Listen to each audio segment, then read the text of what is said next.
So we were able to get the. I didn't mess with you. You did it enough. Don't leave it on. This song is dedicated to the radio DJs to play all the hits on 7 days. And even on the weekends, the DJs will be freaking without a doubt because everyone is unique. And the way they cut the record and be talking. It sounds good to educate them on the Walkman. To all of this jockeys that's on the go. This is some for radio. You flip this one? Yeah, you see you. They already on it. Yo, Rel, what's up, homie?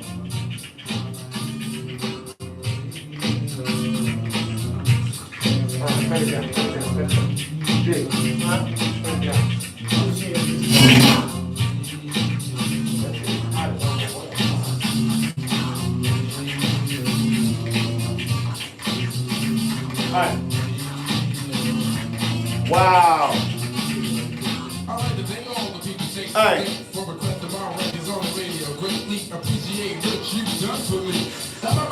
Welcome to Wealth Wednesday, man. Sorry we're an hour late. There's a lot happening in Atlanta. Let us know if you can catch us on Facebook, YouTube, Instagram, blah, blah, blah. Alright, man. Yo, my best friend and childhood friend in the world is online, Terrell Core. So, Rel, what's up? This is something for the radio. That's for you. You know what that's about. Welcome to the Wealth Wednesday platform. I'm your host, Dr. David Anderson, a.k.a. Mr. Blackonomics, a.k.a. you know how that goes down, a.k.a. the Entrepreneur Negro, a.k.a. Captain Equity, a.k.a. you know what it is, all right? Tonight, we share information. This is an outreach platform to kind of obviously build trust and, I guess, answer questions for prospectus clients and partners. And even outside of, that, this platform is really created so that we can just be informed as melanated people across the diaspora on how money and how equity, how wealth is actually built. So regardless if you do business with us or not, at the Real Estate Group Partners, our job here is to be able to assist you on your entrepreneurial walk. God has been amazing to my staff, my team, my family, and so this is kind of like a little bit of a give back as well as a little bit of marketing and promotion for some of the services and some of our capabilities and what we're able to offer you. So you'll hear me discussing a lot of scenarios. You'll hear me talking about a lot of live action situations that are happening with actually some of the partners that are on the go live right now, on the feed right now. And this question is responsive. It's not just me talking to you, it's responsive. We got people calling in and asking questions or chiming in and asking questions as well. So with that being said, welcome to the platform. Sorry we're late. This was something outside of my control. It wasn't just me running late or running behind. We've got police all over the city right now. Our city's on high, at least downtown Atlanta is on super high alert. I guess they're in place for the knee-jerk reaction of protests. And the last time there was a knee-jerk reaction for protests, the whole entire space that we in right now was just bombarded. Right? Everything downtown Atlanta, it was just riots. And so I guess they're trying to prepare for that because of the Chauvin case or whatever the response is going to be, whatever's going on.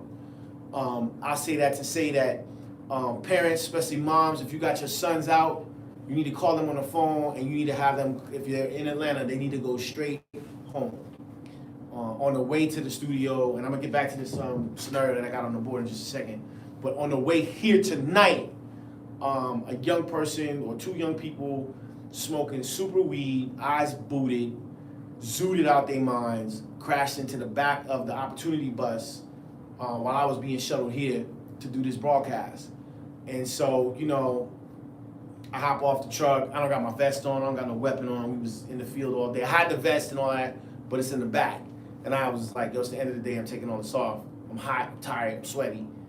And so I hop out, and I don't know if these cats was getting ready to roll or leave or what, but I kind of asserted the whole situation and was like, yo, what's really going on here? And so long and short, we exchange the information. I get the information, blah, blah, blah. But these kids, I can see how scared they are. They super, super, super duper scared.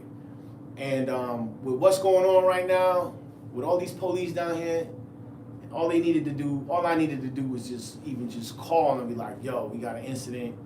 And it would have just turned everything into something else for these kids, man. So anyway, I let them off the hook. I don't know how I feel about it. I talked to Fonzie about it.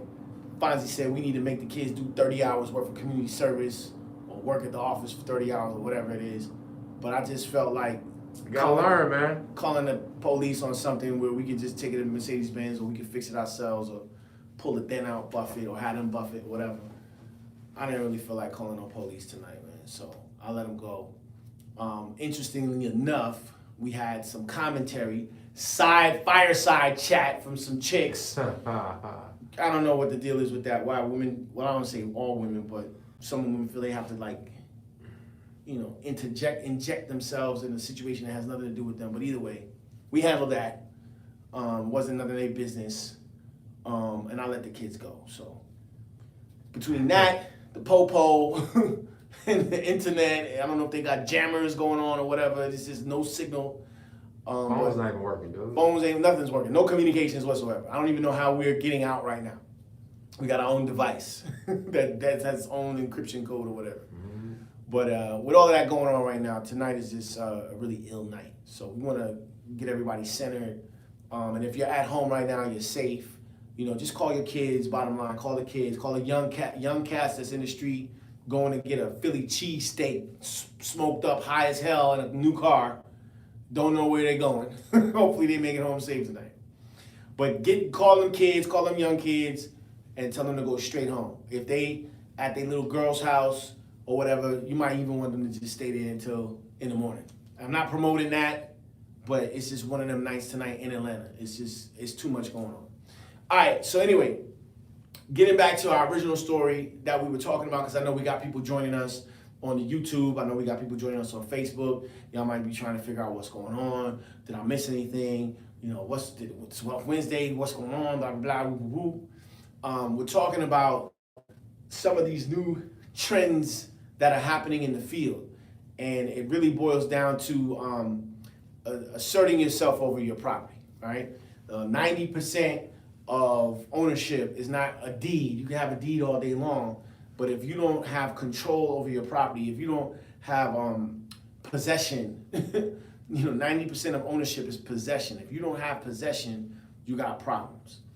And right now, real estate market across the board is tight. Inventory is tight, right?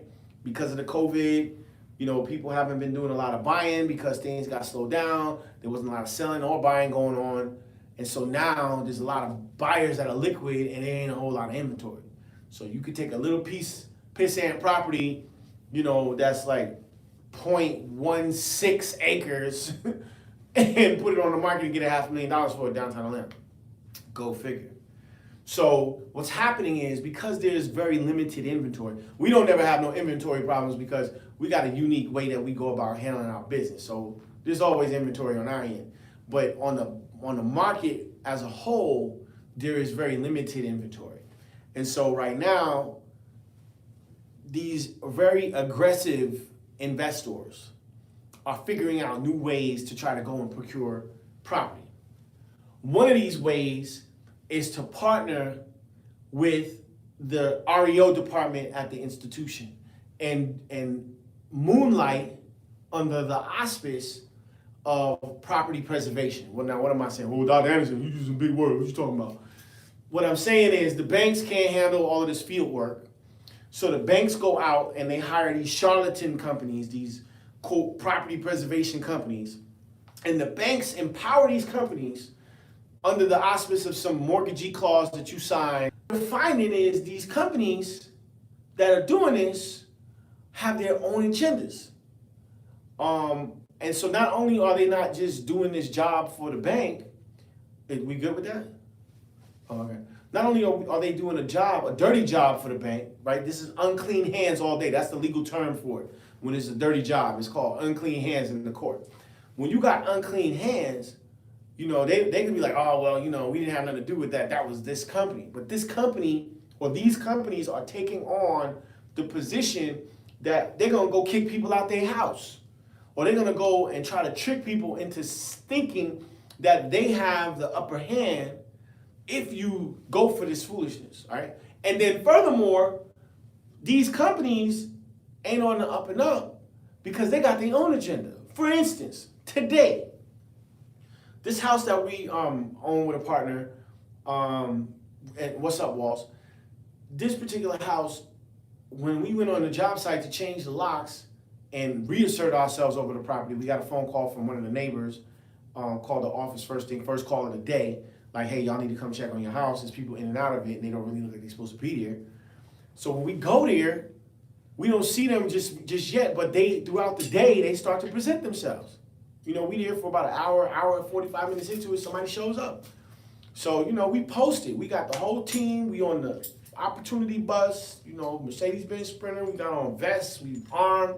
We walking around the property. They like, uh-oh, dusty methamphetamine white boy is like, I don't think I'm going to work today. So I'm like, oh, this is interesting. Let's get his plate. Let's run his tag. Let's see who this dude is. Shortly thereafter, probably like 10, 15 minutes after that, another crew shows up, full crew, 5 people in a big old, you know, F4, 350, whatever that is, pickup truck with granite. These cats got a whole, I mean, they got about $100,000 worth of granite on the back with the machine coming offloading the granite, coming in the house. So I'm like, oh, this is interesting. I didn't order no granite. How's this gonna go down? So as soon as I'm like, all right, we're gonna handle this right quick, right now, they get in the car and they peel off. So we get their tag, we get their phone number, and so I'm calling up.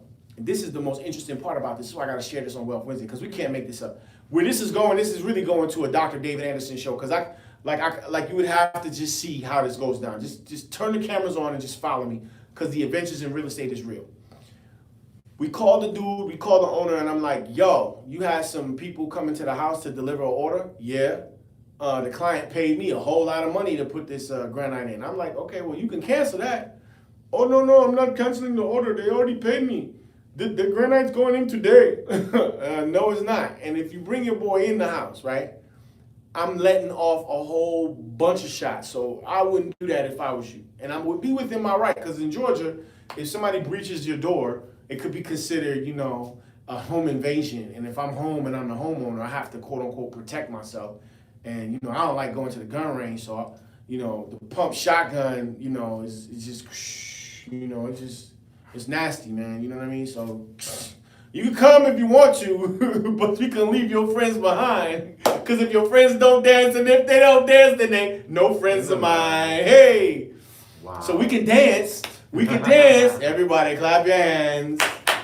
I'm just saying. So this Arab dude on the other line, he was mad. He was like, I'm coming anyway. And if you're there, I'm going to put the granite in. I said, all right, cool, man. No, I didn't argue. I was like, no problem. Govern yourself accordingly. And I got off the phone. I ain't had no time for that.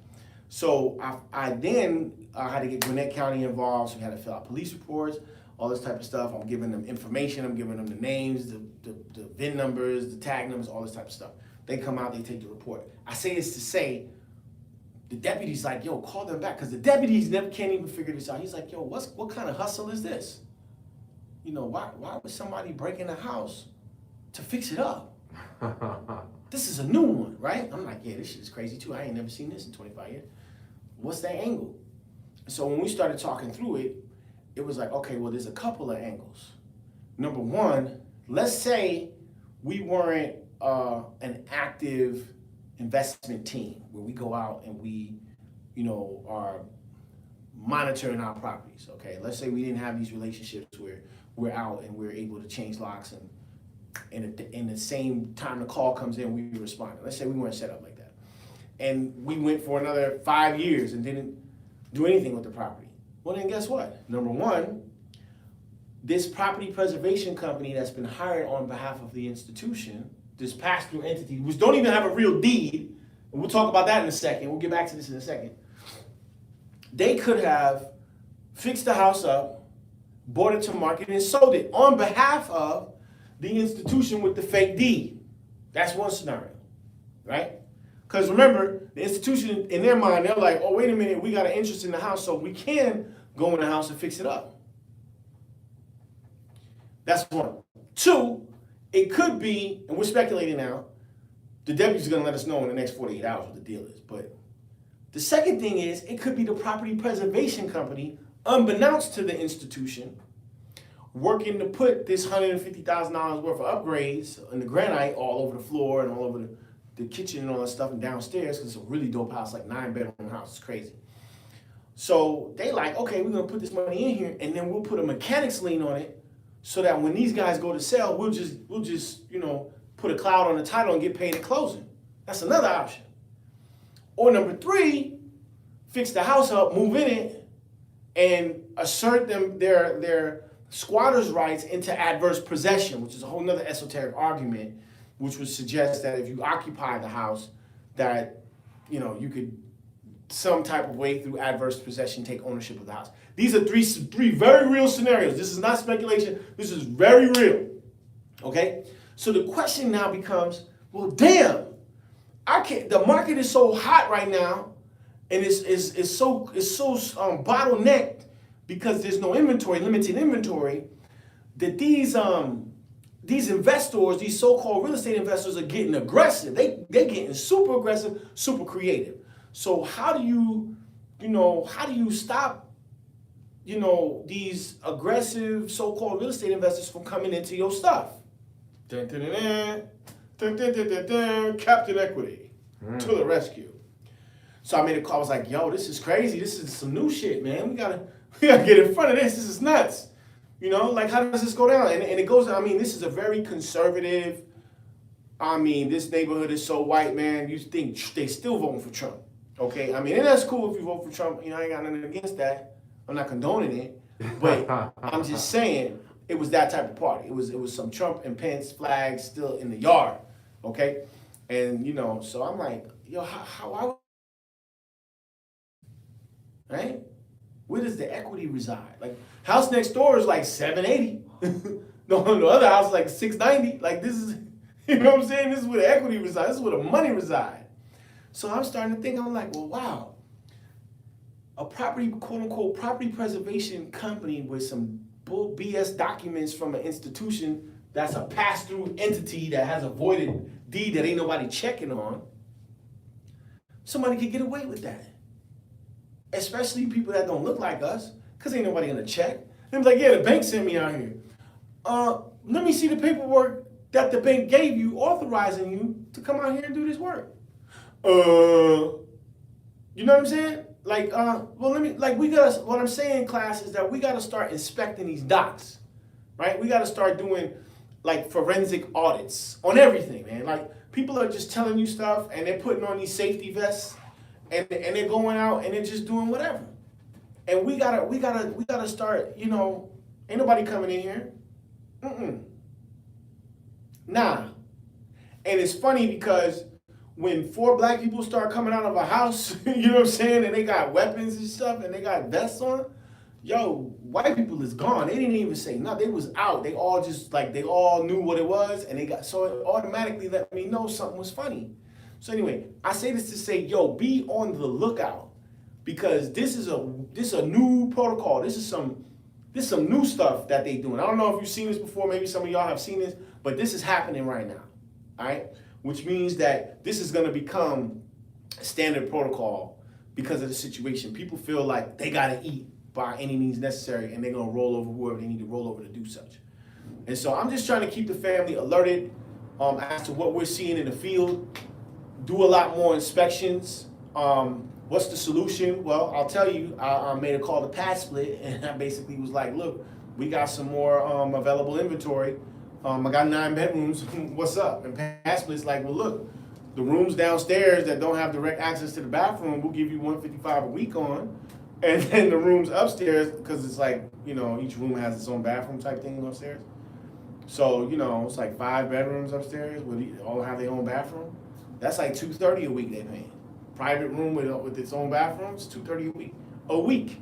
So you got 5 upstairs and 4 downstairs, 5 upstairs at $230. That's like $1,700. That's crazy. A week? Do the math on that. I'm like, oh, okay, hold on one second. Yeah, 230 times 5 is 1150 plus 155 plus 155 plus 155 plus 155, 1770 a week times 4, that's $7,000 a month. Times 12, that's $84,000 a year. In 3-4 years, you pay the mortgage off. Damn. And then go fix it up and put it back on the market and get $800,000-900,000. That's nuts, right? That's the protocol. So when you're out here and you buying subject to, it's very important that you go and you immediately change your locks. Like right now, when we buying properties, we are immediately, the day we buy them, we are immediately putting 3-day notices and drilling locks. We are going and asserting ourselves over these properties. If there's somebody in there, we hitting them with the 3-day notice, and or, this is very important, consent orders. And we need to kind of discuss that. Let me leave this on the board because I'm gonna come back to this. But these consent orders are super, super important. We made mention to it last week, but we didn't get into it. I want to get into it right quick because during this pandemic, it's taking a lot of time to get in front of these judges, man. They're letting you evict, but they taking their time and letting these squatters allowing the landlords to get their day in court. They trying to give the squatters as much time as they can because they understand, they get it, it's a pandemic, they're giving people time to figure out what their moves are. But at the same time, that's also causing problems with, the landlords because they don't have a way to collect their rent, all right? So this is a problem. This is a big problem, and like it's not fair to landlord. In my opinion, I'm pro landlord. You understand that? So in my mind, it's like, yo, the landlord's taking the risk. The landlord's got to pay partners. The landlord's got to pay the bank. The landlord's got to fix everything.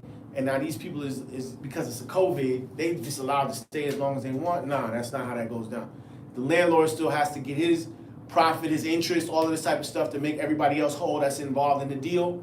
And it's just, and this is how people are living, man. So this is, under the auspice of, it's COVID, these people don't know what they want to do, and you just letting them slide. So anyway, I say all this to say, court can be handled in the street. Say what? Court can be handled in the street. And it's be very clear on what I'm saying, because I'm not trying to tell people to practice law without having a legal license. I'm not trying to do all of that. I'm not trying to strip people of their legal right to go to court. I'm not suggesting that.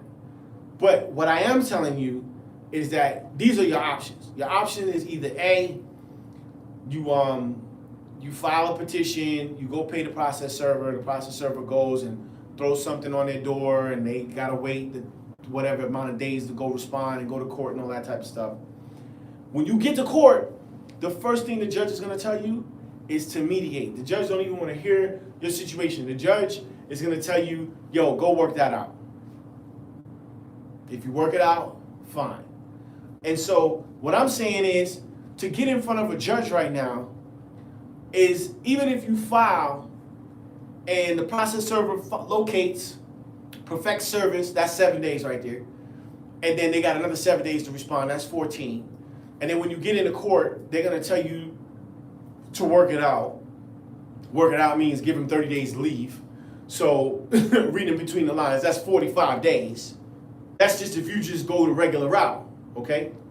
However, if you are able to come up with a consent order, right, then there's no real need for you to go to court, because you got a signed, notarized document from your tenant or from your squatter saying that in sound mind, right, they know they've been hit.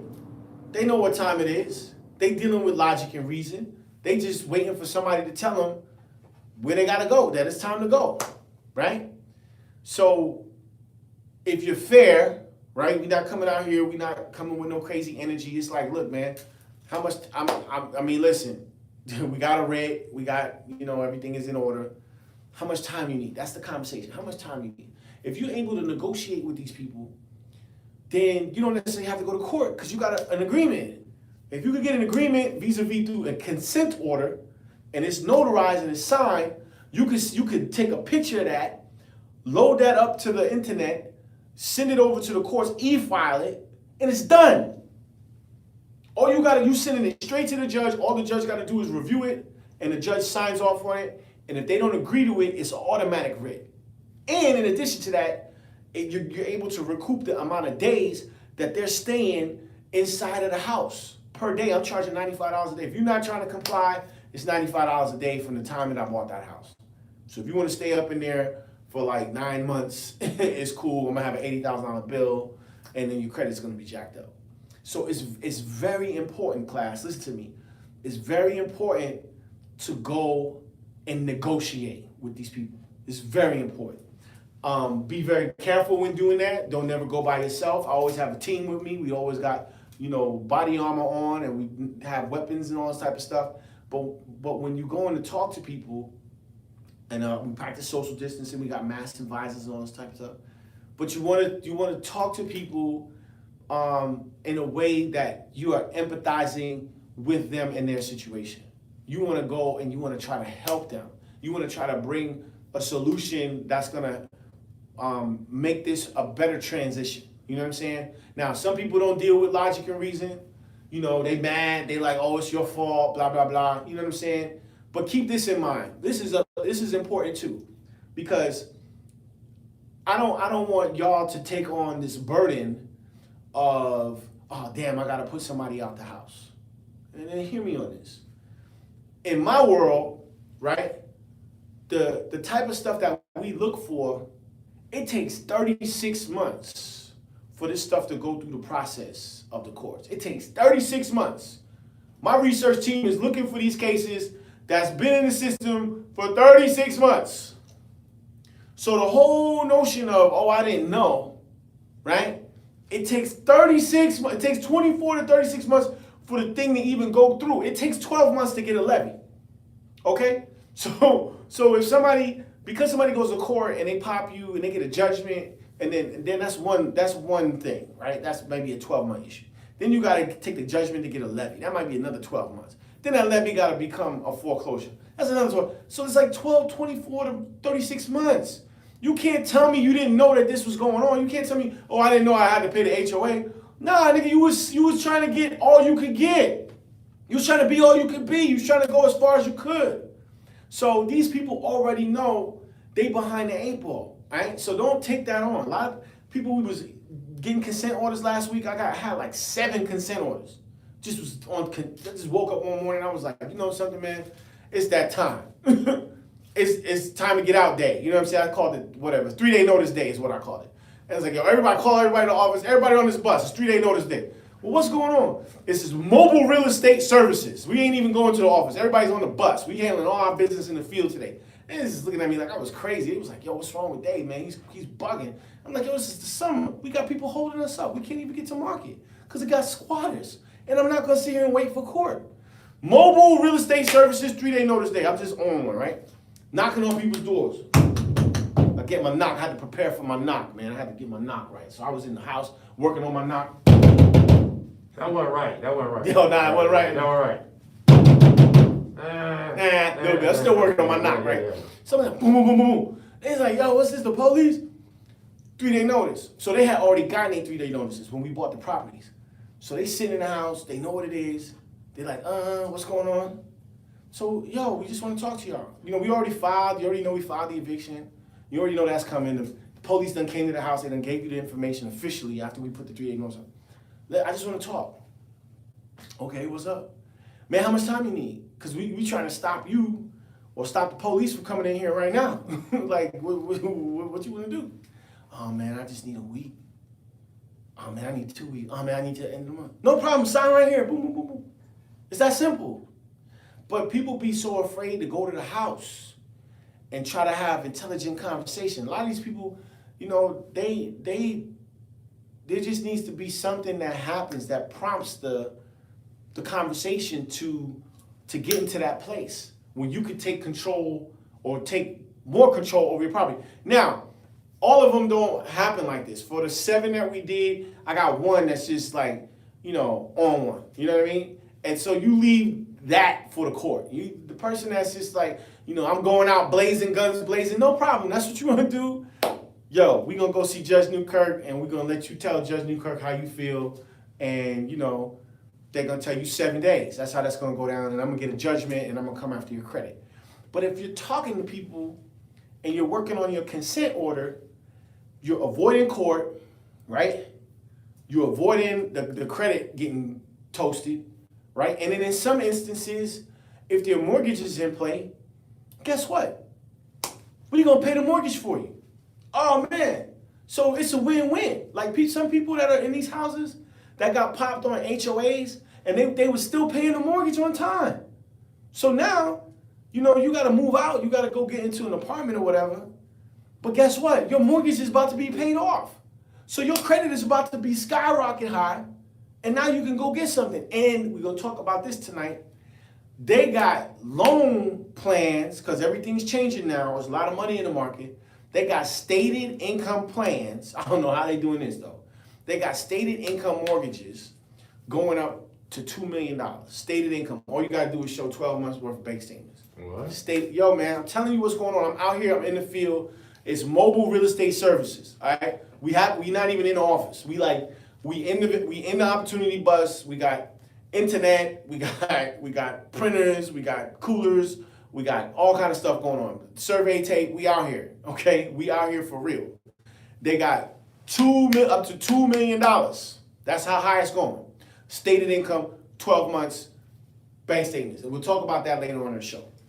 So right now, I'm really just trying to, as it relates to this property preservation thing, I'm trying to just keep y'all safe, keep y'all on game, let y'all know what's going on out here with these, I don't want to just say squatters. I know it's a bad time, people trying to figure all this thing out. But listen, at the end of the day, you got to figure it out, man. You cannot sit back on some humbug, letting life happen to you. You just can't do it, man. If you sign a lease, you got to make your mark. If you can't afford the lease, get with Pad Split, man.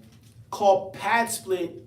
We'll put this on the board too. Pad Split has become one of the go-to scenarios for people in transition, because you can locate a clean room with a bathroom and pay $150 a week and be in someone else's house. Now, there's people who have houses, right? And they have support systems, right? So, you might have an older couple that needs help paying their taxes, and they got a whole wing of the house that's not being used because their kids is growing up and left. And now you trying to figure your life out, and you paying Pad Split $150 a week, and now you getting the benefit of the security and stability of this whole family that know how to be a family, right? Know how to cook breakfast in the morning, know how to wash clothes. They got a wash and dryer. I heard my man say, yo, I'm a grown ass man with a washer and dryer in my house, right? That's the big thing. You a grown man, you got a washer and a dryer, right? So you're getting the benefit of being inserted or added to these people's lives. And that's very powerful in times like what we living in right now. You understand what I'm saying? Suppose I was, some jerk law enforcement white boy, or just not even a white person, but just a jerk person that got off the bus today after the accident. I would have been like, yo, call the police. We don't have to discuss nothing, right? Not understanding the climate of what's going on right now and what kind of position that could have put them kids in, all right? So all I'm saying is this Pad Split thing is a lot bigger than just, they paying weekly, or they got tenants, or they screening people. It works in the inverse. Because a lot of these people who are getting hit, it's a pride thing. You're not supposed to be in this $800,000 house. Yo, Jacob Brumfield, man. Like, come on, son. You a Major League Baseball player, man. You played for Toronto Raptors or the Toronto Blue Jays. You played for the Pirates. You most noted for running into somebody as the biggest outfielder catch ever. And you gonna stay up in the crib? Like, I'm putting you on blast right now. I told you I was gonna make you famous, man. Wealth Wednesday, here it is. Here it comes. 2028, Rice Mill Circle. Yo, look the house up. What? Look the house up, Fonz. We went under contract for $730,000. Wow. We paid 30 G's for the house. I'm really upset about this. And this dude played Major League Baseball. I'm just saying, man. You and listen, North Fulton? it's in Atlanta. It's in Brookhaven. Buckhead. Limits. Yeah, this dude's tripping. Sitting on equity. It's all kind of equity. I'm trying to relieve him of his equity. Right? But he's not letting it go. He wanna fight. So, he got an attorney. The attorney sent a 30 page, points. Robert's responding to it. But I'm saying all this to say, this dude is not dealing with logic and reason. Emotion. Logic and, I mean, you got Tahoes, you got all kind of stuff outside your house. I'm ready to lean it up. You know what I'm saying? Because you want to fight now. Like, if you want to fight, we can, you know what I mean? So I say all this to say, when people ain't dealing with logic and reason because they're so attached to this house, right? Somebody like a Jacob Brumfield, you could look good. I know y'all Google him now. Oh man, Dr. Anderson's putting out Jacob Brumfield. What position did he play? He was an outfielder? Oh, damn. I'm saying, like, this dude could benefit from pass split. You know what I mean? Because it's like people don't want to give it up. They can't afford to be there. This dude's been fighting for years with the HOA not paying his assessment, right? And we got him. Like, I've been on this house before, bid up to $100-something thousand on this house. Didn't get it. Bid again, got it for a third of what I paid. So there's this psychology when people don't want to disassociate themselves from something. And let me get into this tonight. There comes a time in life where we have to give stuff up. I'm gonna just keep it 100 with you. You know what I'm saying? It comes a time in life, I mean, when you're born, right? You're born in here, you're butt naked, somebody has to wipe your ass, right? And when you die, there's a final wipe down, right? If you decide to get buried and not cremated, even when you get cremated, they gotta wash the body before they put it on the fire on it. So even when you die, you gotta get wiped down. Wipe me down. So what I'm saying is you gotta give it up twice in life, whether you want to or not. You gotta just give it up.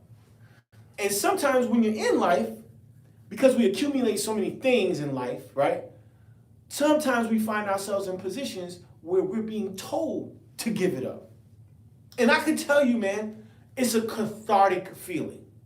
I mean, people argue, they want to say, oh man, it hurt me so bad. The judge told me to give it up. I didn't want to give it up, right? But I've been in those situations. I've been in the situation where judges have told me to give it up. And judge gave me the most profound advice in my life. At the time, Mr. Anderson, do you want to give it up now, or do you want to fight and lose momentum? You seem like an up-and-coming businessman. It was like 20 years ago, 15 years ago. You seem like you need to protect your momentum. See, this is what people don't understand. When you fight, you lose momentum. Nobody got time for that. You got to protect your momentum. That's more important than whatever the hell you fighting over. Shit, you can get a new house. We buy a house like it's flapjacks, right? But because this dude don't have knowledge of this, right? He want to fight over an $800,000, $850,000 house, so-called.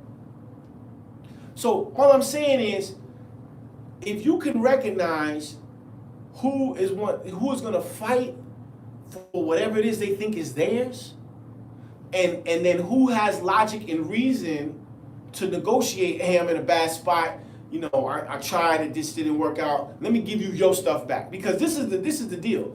It's not theirs, it's yours. Right? So you fighting with somebody over something that's yours. It's not theirs.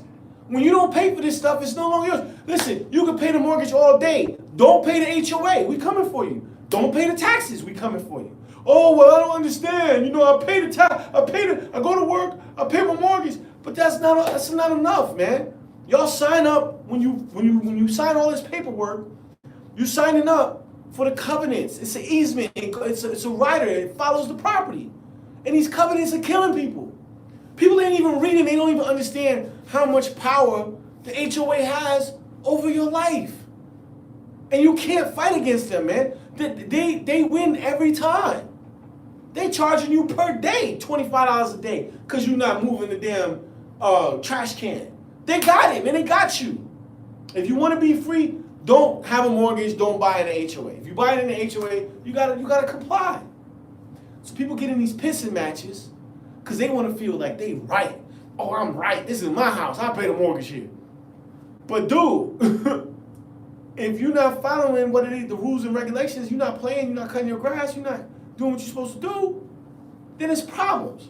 So I don't want to go all the way down that rabbit hole, but it's a cathartic feeling, right?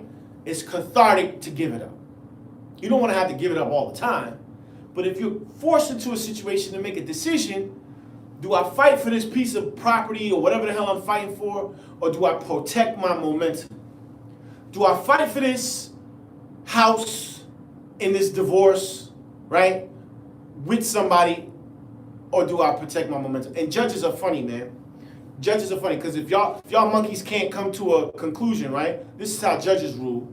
Judges make y'all stay in the house together through the entire divorce proceeding during COVID, which could be 36 months, and now you gotta be forced to live with somebody that you quote don't want to live with. You gotta give them booty every now and again to keep them sane, so you can be in the house without getting killed until somebody else rules over your life.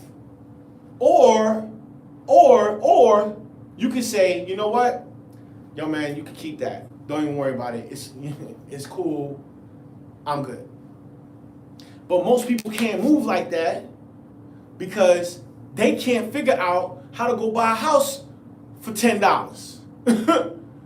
It's like mind-boggling to them. It's like, it's crazy. It's like, yo, wait a minute.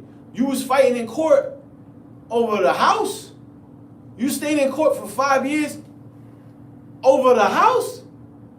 Like, who does that? That's asinine to me, right? Because in the world that I live in, that's not my reality.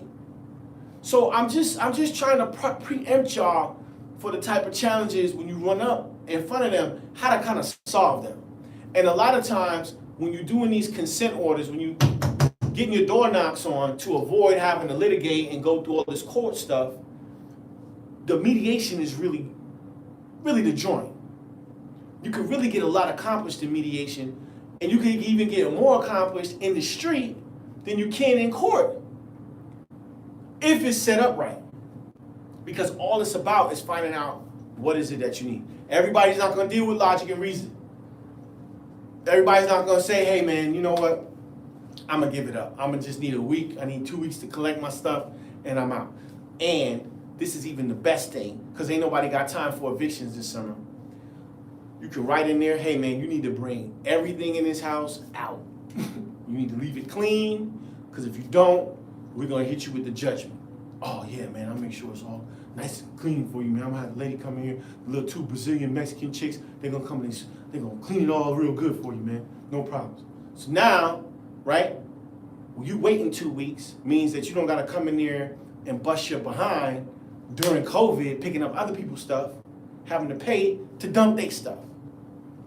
So what does it matter if you got to give somebody an extra 2 weeks? What does it matter? They're taking their stuff and cleaning and leaving it in good and decent order. Consent order is the bomb. But you got to know, you got to be willing to communicate and you got to be willing to give, right? But if you coming in there with all of that, yo, this is mine, you need to get out. You know, you just be prepared for court. Or if you're coming in there and you know you're dealing with a Jacob Brumfield, right? Somebody who's not dealing with logic and reason. Somebody who's always talking about, oh, well, you know, this happened to me, or I lost my Major League Baseball contract, or you know, this my business this. Or, come on, man. Like, we know who you are. We got your file. We got your dossier. You ain't paid nobody. There's a whole bunch of liens on the house. Like, come on. We already know what's going on.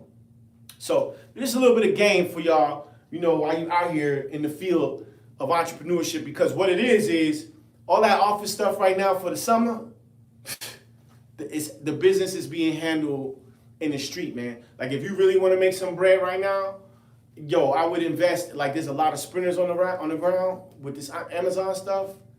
They got something, man. Trust me. That Amazon with the sprinter and putting all the packages up, delivering, that model ain't just for Amazon. That model could be used for real estate. It could be used for food. It could be used for any business model, because there's more money in the street right now than it is in the office. You still need to have an office so you can have, you know, phone calls and be able to have a centralized place to meet with clients and stuff like that. But I'm telling you, there's more money out here moving There's more things that you can get done, especially in the real estate world, going from site to site to site, because now you're getting 2 and 3 and 4 jobs done in a day. Start off in the morning, we going here. Knock it out. We got the 7 consent orders in a day. That used to take us almost like a month. And now, because of an investment in a vehicle, it happens in a day. That's crazy, man. So we want y'all to be safe. We want y'all to, to negotiate. We want y'all to try to work everything out. And then it also says, in all of the religions, or a lot of the religions, especially in Christianity, that you're supposed to work it out anyway. You know what I'm saying? You're supposed to mediate.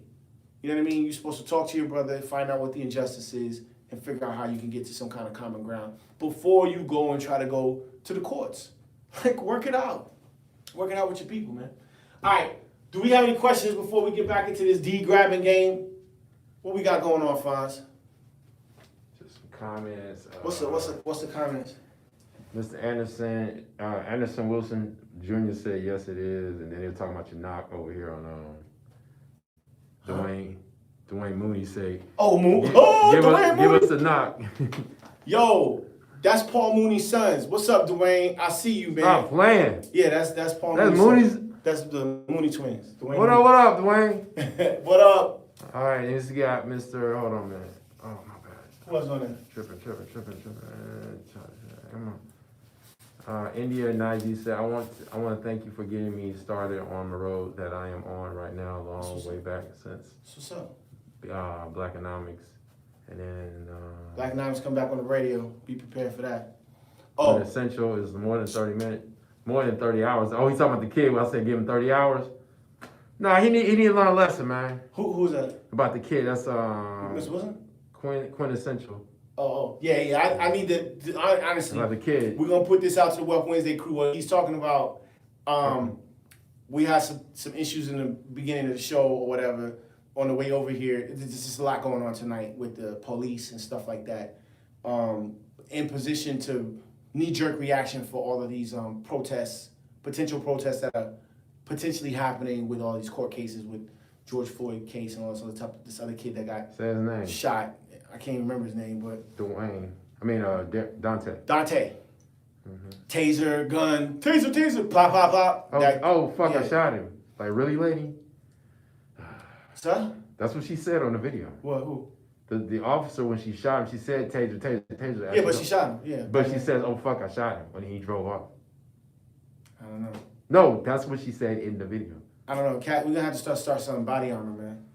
But I say that to say, a young cat hit the opportunity bus while they were delivering me here, and it got real crazy in the middle of the street. And so I had to get out and negotiate, and I just decided, yo, you know what? These kids were high, they were smoking weed, it was like just Doja. Boom, the endo, the purple Urkel. Eyes red. I was like, dude, you high? He's like, yeah, man, I'm high. So I was just like, I don't want to deal with this tonight, man. Go ahead and go.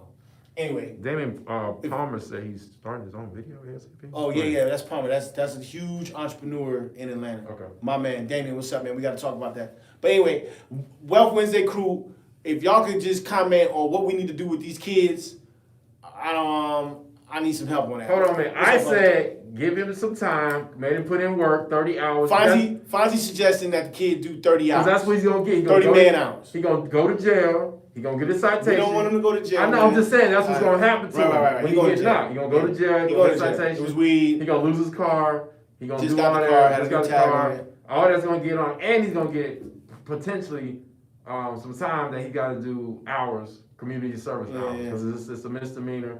It's crazy. No insurance. So making him do some work for you, maybe clearing the house, doing some 30 hours, yes. But so that's fine. I'm respecting Fonzie's opinion because he's a G. We both dads. He understands. Granddaddy. But I wanna. Oh, he's a G daddy now. I wanna get the opinion from Wealth Wednesday crew on how to handle this. We moving There on. you go. All right. So listen, I had mentioned last week because we're getting a lot of phone calls about this. Sandra set this up. I hope I'm spelling this right. Real estate management. I think it's 101.com. All right. This is the website for the May 15th, and 16th event. All right, now I know last week when we put it on the board, it was May 8th and 9th, and like my mom's called me and she was just tripping after the show. I don't believe that you're gonna teach a class on Mother's Day weekend. I don't appreciate that. Nah. That's not good business. So, I don't want to have to deal with all, and my phone still ain't working, so I don't want to have to deal with all that. Right? Yeah, exactly. So, we had to move it, right, to the 15th and 16th, 2021. It's 2 days. We starting in the morning, 9 a.m. sharp. We ain't gonna have no issues with the stream. It's the first session is from really 9 to 12. Let me put this up here. It's 4 modules. So we got a 9 to noon, right? There's a break, module 1.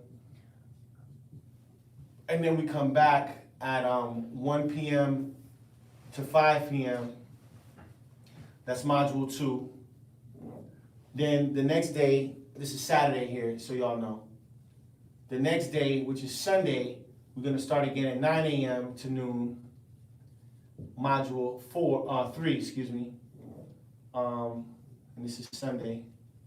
And then we'll have 1 p.m. to 5 p.m. And that'll be module 4. Okay, this is important. This is definitely online, okay?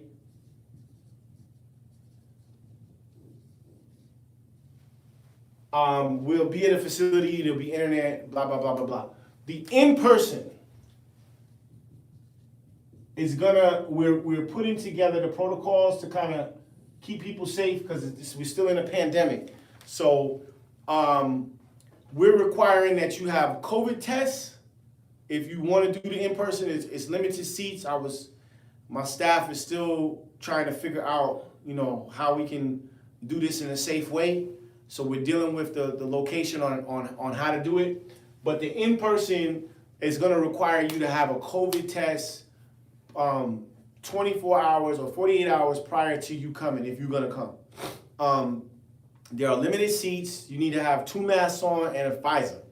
All right, and we'll have enough space. I know there's people that's like, I ain't doing all of that, David, so I'm going to just do online. But for those people that are coming, because our demographic is kind of a split demographic. We got a lot of cats that are, 55 and up club.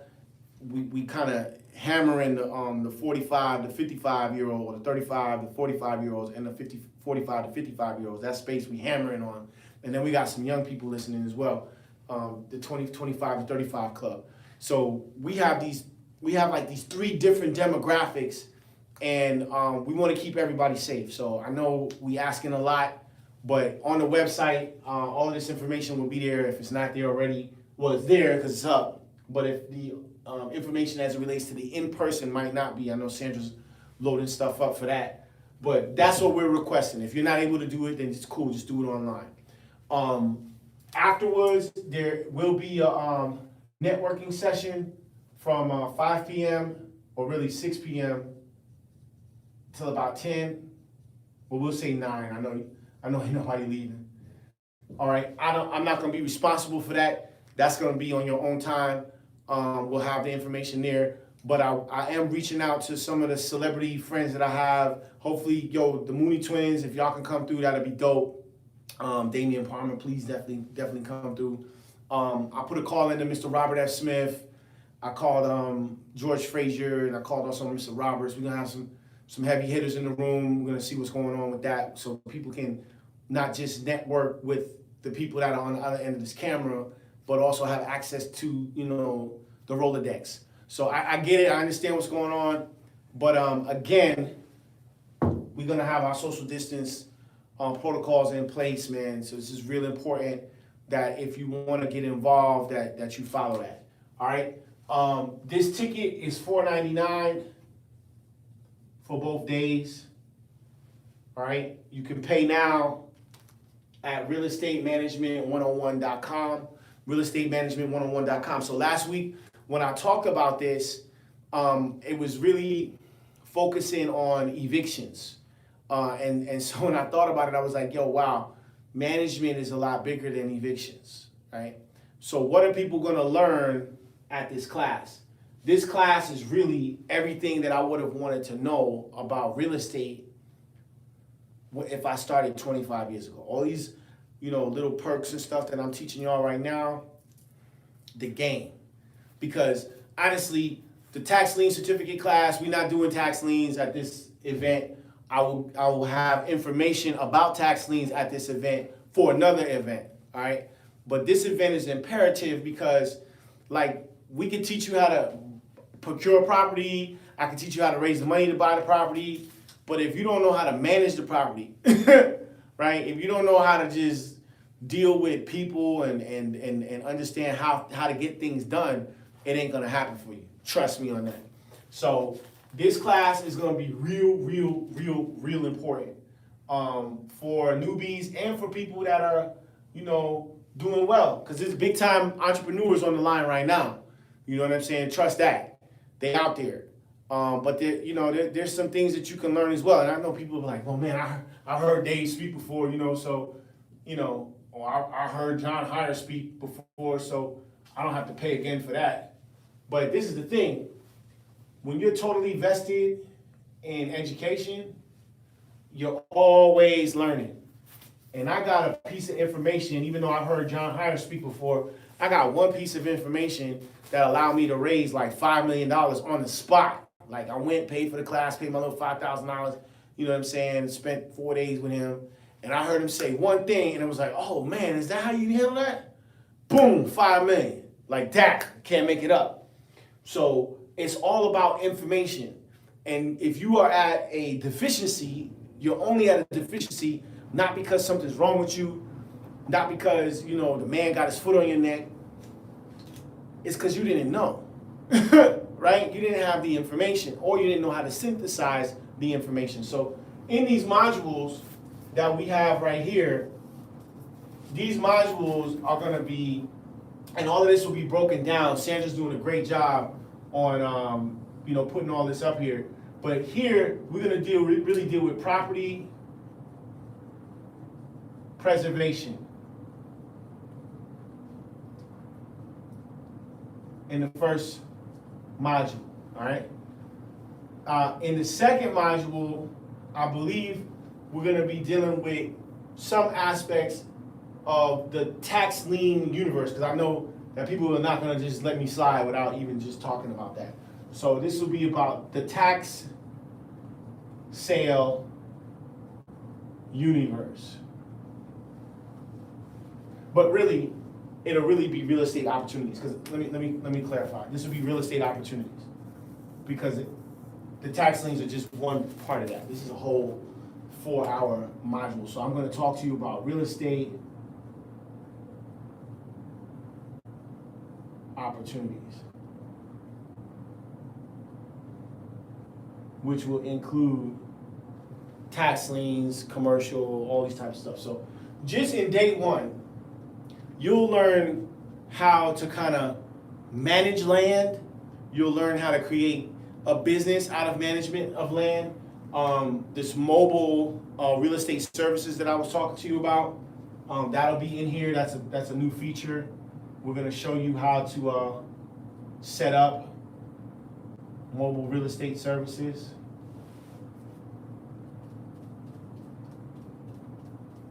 Okay. Then we're going to talk to you about opportunities in real estate. And then in Sunday, and we'll get more into that, what that means. We'll talk about tax liens, tax sales, commercial properties, blah, blah, blah. On Sunday, I'm going to break down how to set up a real estate brokerage firm, right? Because the Real Estate Group Partners is also a real estate brokerage.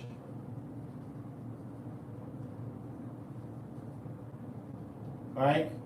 So for a lot of you guys that are agents, we were able to offer one of our partners a really serious opportunity as it relates to the brokerage firm, and that participation is crazy. It's 6 figures, all right, every year annually. It's just like boom, it's there. So we're gonna on Sunday, the first module, we're gonna deal with how to set up a real estate brokerage firm and then how to make it profitable. That's all this module is going to be about. How to make profitable. All right? And so for people who are in the real estate business and they're real estate professionals and they've been agents, and you get tired of people holding your check. You just close the deal and it's $40,000 just sitting there, and your broker's giving you problems, and they charging you fees and all this type of stuff. Forget all of that. Become a broker, right? So that you can get all of your money up front. And so nobody's really teaching black folks how to do that. And of course, when we close, it ain't Harry Norman, it ain't Keller Williams, it's Real Estate Group Partners, right? That's who's holding the earnest money, or the attorney's holding the earnest money, but that's where it appears on the HUD as the broker on the record, okay? Very important point. And then in the fourth module, we're gonna teach you guys about real estate finance, okay? Real estate finance.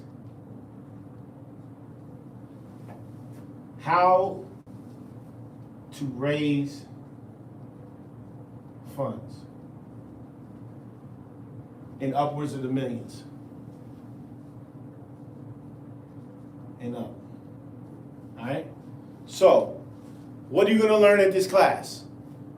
There's not many people teaching you how to go raise the money to be able to go buy the property, okay? Like there's only a few people that know how to do that, and they're not really running their mouth about how that goes down. I'm doing it, so it ain't really much for me to take 4 hours out of my Sunday to break that down in a classroom style. The brokerage firm, crazy. These are all opportunities for making dollars. The real estate opportunities, I mean, it's unbelievable how many real estate opportunities there are and how to go and look for these things and how to find them. The mobile real estate services and property preservation, what I'm explaining to you in the first part of Wealth Wednesday is a protocol. So for those of you that are interested in real estate and might not have the money to start the brokerage, well, hell, there's a whole bunch of REO banks, or banks that have REOs, real estate owned, that are bank-owned properties, that need people to provide these services to them in an ethical way and not practice black hat strategies like what these guys were doing today in Gwinnett. So these modules I'm very proud of. And then also we have a networking opportunity here.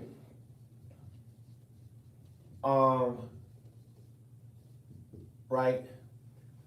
That's what we're gonna do, some power networking. We didn't get a chance to do no power networking.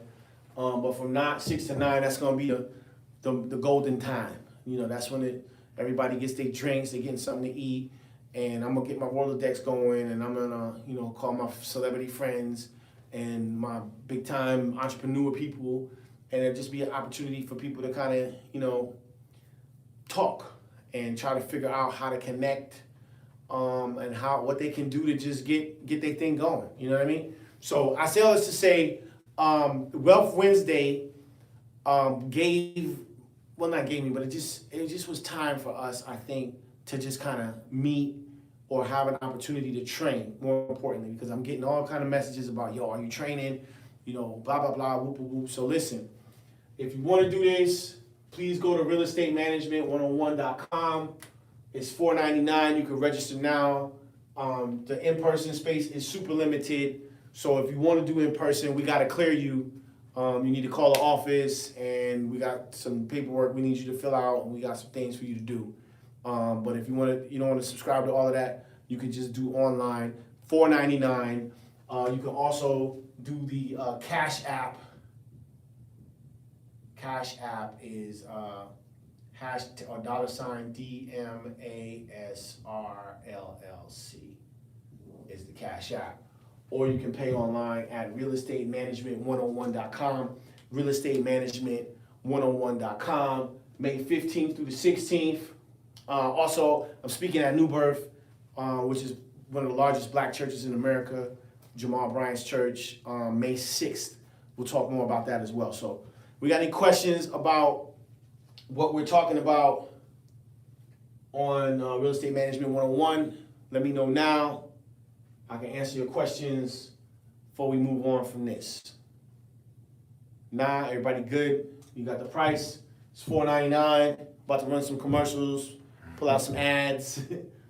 $4.99. Go to realestatemanagement101.com. Matter of fact, go ahead and put it on the, type it in the comments, Fonz.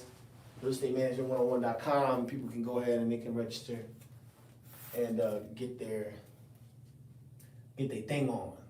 All right. So yo, I'm excited about this, man. This is dope curriculum right here. These are modules. This is nice. So if you come to the class, you'll learn something, and you can immediately put this to work. I mean, come on, man. $500 to learn how to raise $1 million? Come on, man. Ain't nobody telling you how to do that. Queen Anne said it sounds great. Sounds great. This is I life changing, Queen man. Anne's world. She said I have 3 years going into tax until I can become a broker. We'll talk about that. We'll talk about that because you don't necessarily have to have 3 years. It's you know, you can meet your point criteria. You know, Nicole was able to meet her point criteria. So we'll talk about all that at the class. But it's going to be dope. For people who really want to be a real estate professional, this is something that you want to check out. Realestatemanagement101.com. Any other questions? Nope. All right, cool. Let's get into this. So, I want to talk about this tonight. I am learning about myself. I am a very good speculator. And I think that has a lot to do with my fundamental training when I was trading. You got to remember, my entry into real estate wasn't through real estate. I started off trading stocks and then got into Forex and then got into real estate. So I spent time before jumping into the real estate game learning about Fibonacci in the Fibonacci sequence, learning about Japanese candlestick trading, learning about indicators and what they call profits in the stock market, H.M. Gartley, which is an incredible book. I actually own one of the original copies, which is considered a financial rare book. So my entry into real estate was built in my ability to predict when to enter and when to exit the market because of my training in the stock and Forex world. Okay, and so I think that's kind of helped me in my long plays and my long speculation. Not to change the conversation, but that Dogecoin, yo, that shit is crazy. Dogecoin. And all of the altcoins. This joint right here. Elon Musk and his friends call it dog coin. It was like a coin that they made for their dogs. Right? It was like 1 penny a month ago. And now it's about to be a couple of $100. Okay?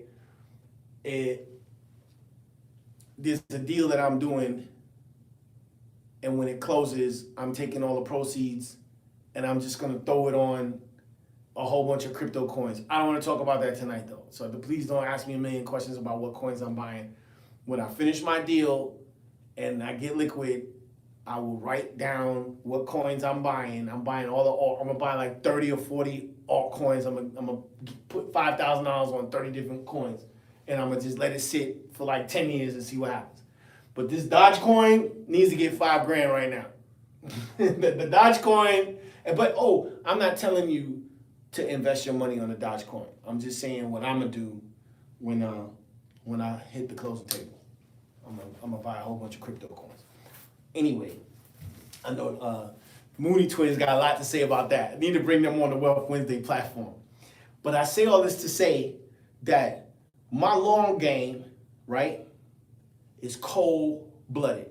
I'm about to show y'all how cold-blooded my long game is, okay? So this is what I wanted to train on tonight, because we were an hour late, but we're really where we need to be right now. Mm-hmm. You know what I'm saying? We're really where we need to be right now.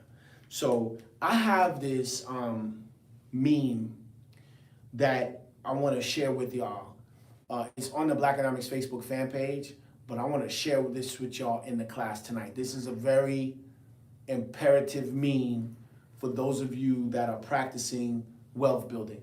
I believe this meme is so important that on your door, when you exit out of your home, you should print this out, laminate it, and have it on your door. Like, you know, people have the picture of Jesus Christ, hopefully it's a black Jesus, above your door when you leave, or, you know, if you're Jewish, you have a Methuselah or whatever, a mezuzah.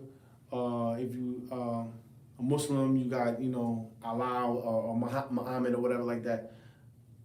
Underneath that, whatever you subscribe to, underneath that, you should have this.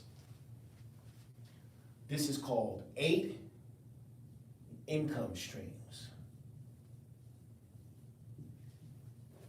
And this ties in to why my long game is so strong. I'm about to explain this to y'all in a second.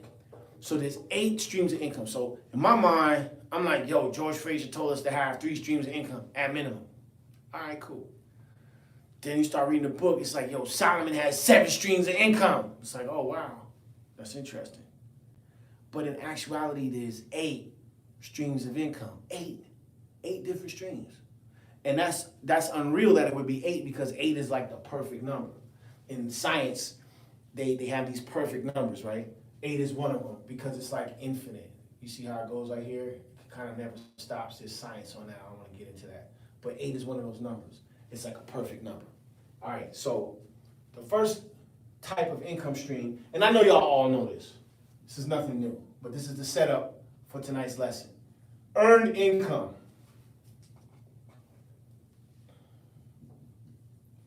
Right? What is this? I'm trading time for money. Income from working a job. That's what this is. Income, this is what it is. From working the job. Okay? You're trading your time for money. That's what earned income is. In fact, when you pay out on your 1040, they ask you earned income and how much that was. It's a little box and you got to check it. I had $100,000 in earned income, and then I got to pay $30,000 in taxes. Earned income, right? This is what they tell you. This is the problem with our society, because they push earned income. They don't push all this other stuff that I'm about to tell you about. This is what's crazy. Number 2, profit income. Right? So, Dr. Anderson, what's the difference between profit income and earned income? Profit income is income from buying and selling. Very important. This is income from buying and selling. Okay? So when we go buy a house and we pay $1,000 for it, and we go put it on the market, and somebody gives us $100,000 for it, that $99,000 is profit income from buying and then selling. That distance between that is profit income. It's very important, because we're trying to get you out of the earned income. So people say, well, Doc, you know, how can I get out of not going to work? You tell me that. Profit income. How much profit income are you generating this month? Questions? Interest income. And I know CPAs love this, because from my understanding, interest income can't be taxed. Now, I don't know about that. But this is income from lending money. Income from lending. My uncle used to do that, man. Money. Was he a loan shark? Yeah, I guess that's a little bit different. He'd break your legs if you didn't pay? He's a good dude. He just take your teeth. Oh, man. I don't want to borrow no money from him. Passive income.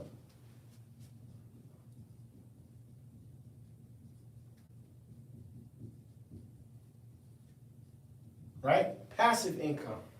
That's income from buying and selling. Oh, excuse me. Sorry, correction.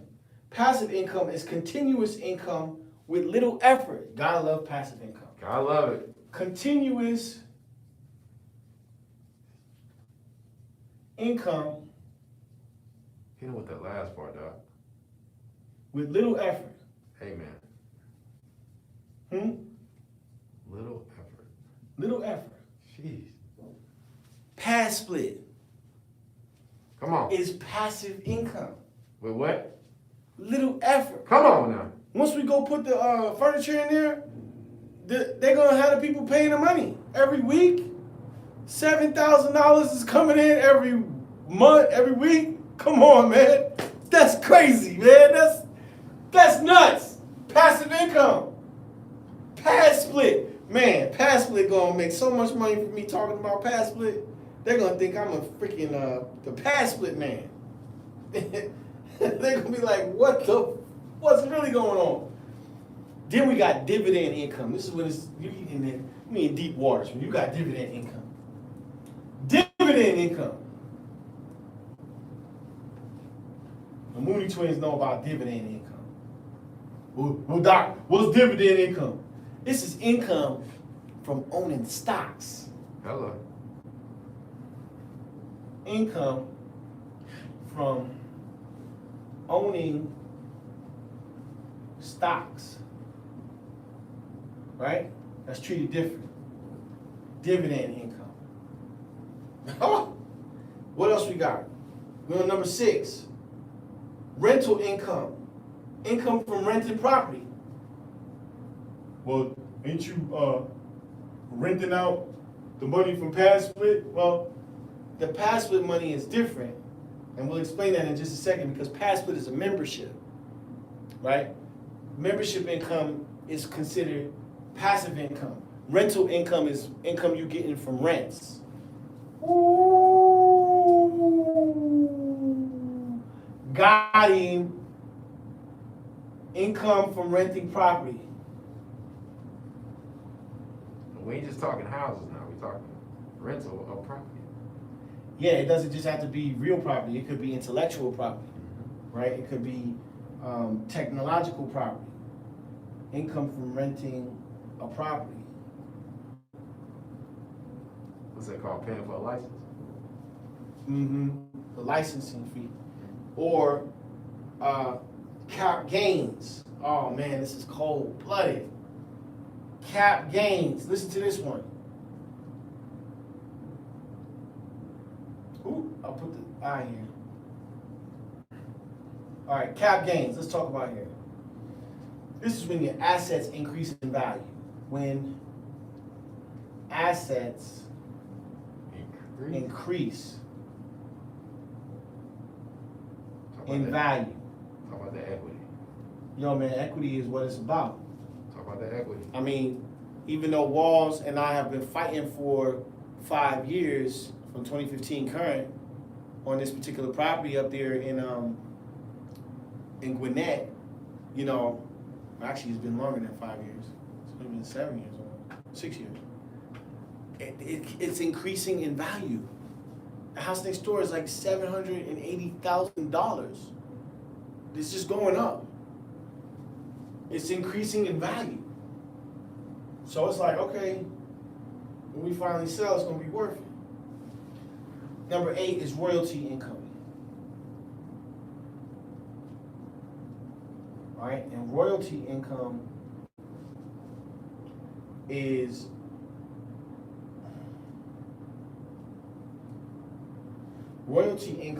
income from others using your idea. God, I love this.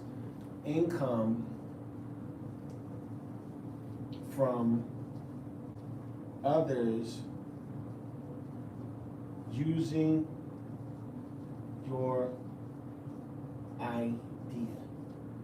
And this is my most favorite one. Why? It's just like with the book game, right? When we finish these, well, the books are finished. When these books are printed, the first run that is done in Ramadan City in Africa, when those books come back, that 10,000 run, like, I can reprint that over and over for the next 10 years. We just keep printing from one idea. That's not counting the other sets of the ideas that we have, right? So you're just making money off of one idea that you had from however many years ago that you had when you formulated. this is what real wealth looks like. All right? Earned income. That's cool. You go to work, cool. But if you got profit income, interest income, passive income, dividend income, rental income, cap gains income, royalty income, all working for you at the same time, then we're dealing with something where you don't even have to work if you don't choose to work, right? I don't gotta go teach a class. I'm teaching a class because, like, back in the day, people who follow Black Economics, they was like, damn, Dave was teaching every month, like clockwork. I wasn't missing a class for like 10 years, man. I was like, because I needed that money, right? I think I took like a 3-year break from I haven't taught a class since like 18, maybe 19. So it was like 19, 20, 21, 18, 19, 21, maybe 3, 4 years, 36 months at least. So, you know, you got to have something going where you can have all these different things going, especially this right here. Because that's what wealth looks like. It's what I'm talking real wealth. I ain't talking about, oh, I hit the lotto and I may hit the Powerball, doc. I got 50 million. 50 million is real money, but if you don't know how to, you know, make it work in this space, you got problems, right? So we gotta be aware of the 8 streams of income. It's not 3 streams. It's, well, the good book say it's 7. Solomon said we gotta have 7, doc. Listen, it ain't even 7. I know what God said. I know it's in the book, but the reality is it's 8. It could be more, but there's 8. 8 streams. 8 is a perfect number. Okay, so we're not here to debunk religions. We're not here to argue or, you know, do some exegesis on the internet. It ain't about that. If you didn't know, now you know. My question to you is, before we get into the long game, now that we understand this and this has been established, how many of these are you practicing? You don't gotta respond, you don't gotta put it on the internet. It's just a head check moment. How many of these are you practicing? Did you even know about this? I mean, okay, we got the earned income going, but are we practicing all these other 7 ones down here? At the same time. That's what I'm talking about. At the same damn time. Because somebody sent me this meme. People good for sending me food stuff on the internet. Somebody sent me something on Facebook, and this dude was having a tantrum about going to work. That he had to be fake for 8 hours. And he was all mad. He was recording himself for likes, you know, on the internet for clout. But I'm like, at the same time I'm watching this, I'm like, yo, this dude has a choice. Like, who goes to work acting like this? You know what I'm saying? Like, I enjoy going to work. I don't enjoy kicking people out of their house, but I enjoy what I do. It's fun. It's exciting. It's just, every day is different. You know, it's just all kind of crazy stuff happening. It's like, how are we going to deal with this situation? It's always something. You know what I mean? It's exciting. So this guy doesn't enjoy his work. He hates going to work. He was just like, yo, I hate my boss. I hate my job. I hate everybody that works there. I hate it. Like, yo, that's bad for your psyche, man. That's bad for your chi, man. That's bad for your energy, my brother. You know what I mean? That's why people have heart attacks and stuff like that, because they doing stuff that they hate doing. Just building your gut, build a tumor. Man, come on. So if you understand this, then you don't have to just subscribe to this. What they're teaching us is that we got to go and find a job and get some earned income. That's what my mama said. My mama told me to go get a job. My mama said, you need to get a job. I was like, man, mama, that's cold. You need to get a job. But mama, if I had a job, right, then how would I be able to make sure that your phone is on for the past 10 years if I was doing earned income, right? Because we got 20 lines on the account. We got 20 lines on the account. So that's a lot to manage. But if I had a job, I would just be working to pay the phone bill. Like, that ain't gonna work for me. So what I'm saying is, it can't, you know, our parents, we can't be mad at them because they only know what they know. But we got a responsibility to know how to move through what they didn't know, right? My mom had some knowledge of dividend income because she played the stock game, but she wasn't telling me to do this, right? If I was doing this when I was a kid, then we'd be in a different situation. So anybody have any questions on this before we move on? Because I want to get into this long game as it relates to the real estate playbook. This is very important right here. We good? Hold on a minute.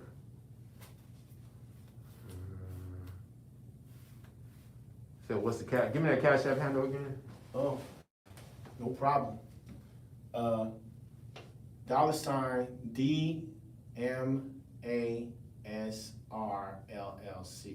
Yo, Bio Bombshell said I got 22K shares in Dogecoin. Wow. Bionic, is that hold Bionic Bombshell 7.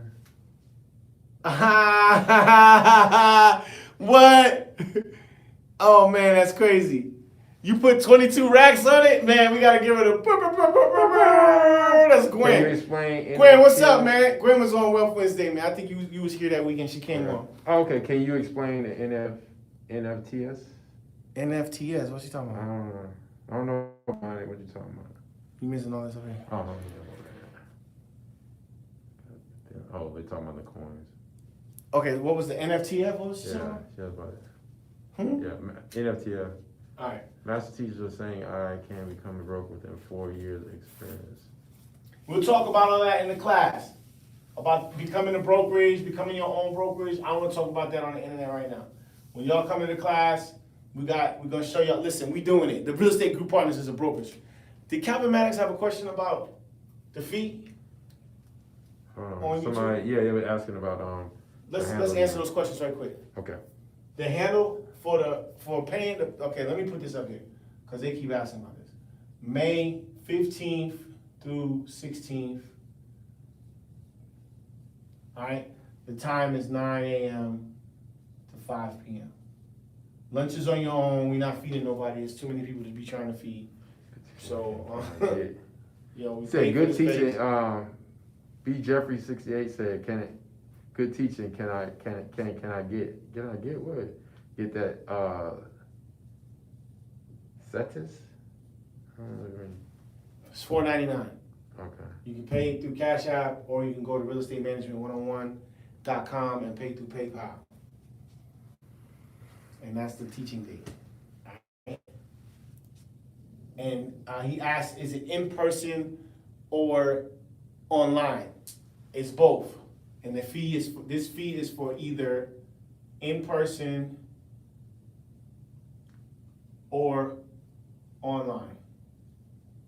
It's the same. All right. The deal is if you come in person, we need that COVID test.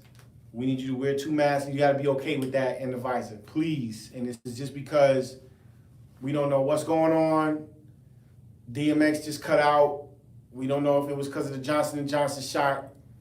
I don't know. I'm not trying to put those rumors out there, but the family was like, dude did not die from no overdose.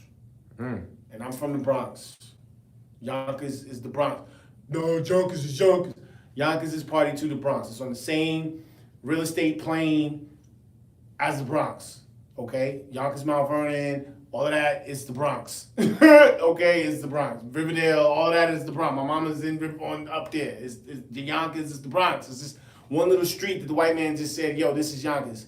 It's the Bronx. Swiss Beats from the Bronx. Mary J. Blige, she's from the Bronx. The Locks, they from the Bronx. Yonkers, huh? That's what I'm saying. It's the Bronx. It's the Bronx. Come on, man. We do the real estate topography. Yo, it's Yonkers. I'm just saying.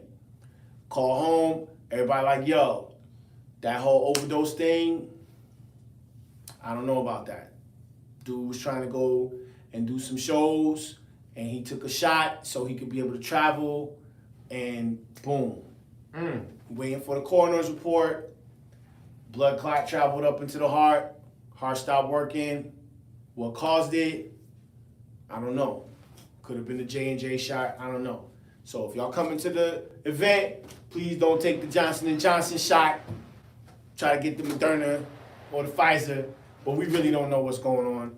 So just, you know what I'm saying, be very careful. And we're going to try to do our best to be careful on our end as well. Anyway, moving right along, please go to realestatemanagement101.com. You can pay Cash App, you can pay online. We can figure it all out, blah, blah, blah. Any other questions before we get into this long format on going along? Roll on. Roll on, you good. All right, cool, roll on. Roll on, get your roll on. All right. Yikes. Damn. What's really going on? Oh, shit. You good? Gotta get my stuff out your way. Okay. All right. Well, let's move on. So we good? Everybody got this? Real estate management 101. You know what this is about? All right, cool. Let's move on. So we were talking about going long, and I gave y'all some protocols on how I'm thinking about going long in real estate. Gwen says she going long on the Dogecoin. 22K. That's a lot of bread, Gwen. 22K. You done bossed up since the last time I seen you, man. That's crazy. But Gwen's one of those traveling nurses, and she, yeah, that's her. From herself. Yeah, that's Gwen. That's Gwen. So y'all located her in. Well, she hired us to go and help her on the real estate side. When you called me, said, did I get her number and everything? Yeah, that's her. She bought the house out there in Augusta. Yeah, that's her. What's up? But she done bossed up, so she out here doing. I'm sorry, baby. I don't mean to put your business in the street. Hopefully, it's okay. But so she taking these like highly volatile gigs, like the one that's like paying like 10 grand a day is some crazy stuff. Taking the racks. She's taking the high risk gigs. Right. I mean, she got another kind of blood, man. So she's not getting it. You know what I mean? She's just putting on PPP and she's just on the front line and she getting paid. I'm like, yo, this is crazy. Salute. I couldn't do it, baby. I was like, if I was your man, you'd be in the house. I'd be like, yo, you ain't going nowhere, man. Like, get the hell out of here with that. You don't need that money. Salute. You don't need that money. 10 G's a week. I think she found one paying 20 G's a week. I was like, yo, how you finding these gigs? What? Yo, it's crazy, man. These hospitals are paying. Yo, 404, 304. These hospitals are paying because ain't nobody coming to work. Nah. And they gotta deal with it. Yeah. So she's got that kind of. She got balls of steel, man. Not to say that you got balls, but you know what I'm saying. She know what we mean. She got balls of steel, bro. With it. I couldn't do that, man. I'd be like, yo, 20 G's a week. Maybe y'all maybe like been an X-ray tech, dog. I'm good. I'm not coming to work today. It ain't that serious.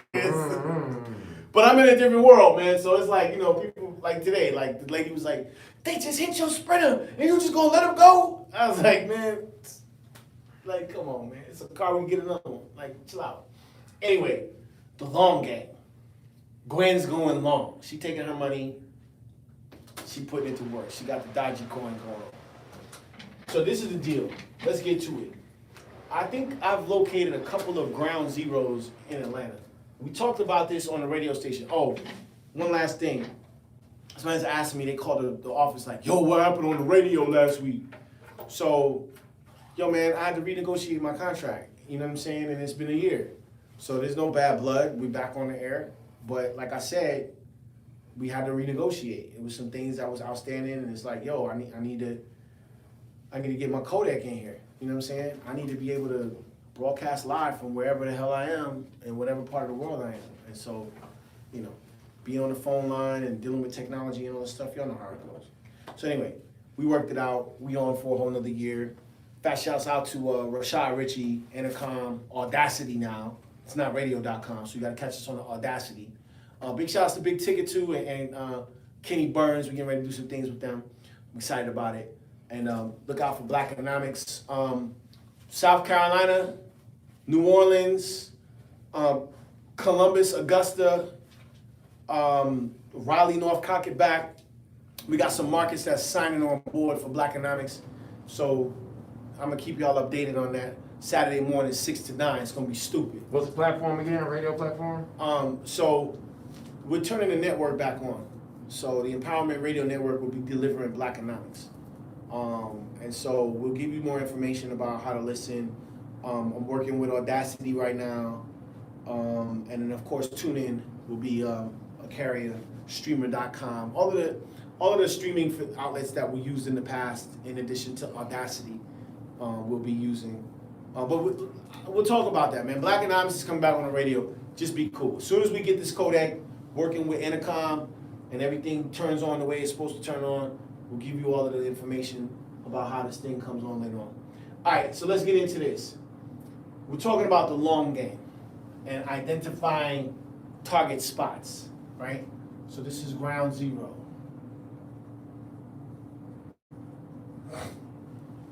Check this out. This street right here, we're gonna call this street Chappelle. Lysol challenge. This is Chappelle. Like Dave Chappelle. But the people that live here, they be like, it ain't Chappelle, damn it. It's Chapel.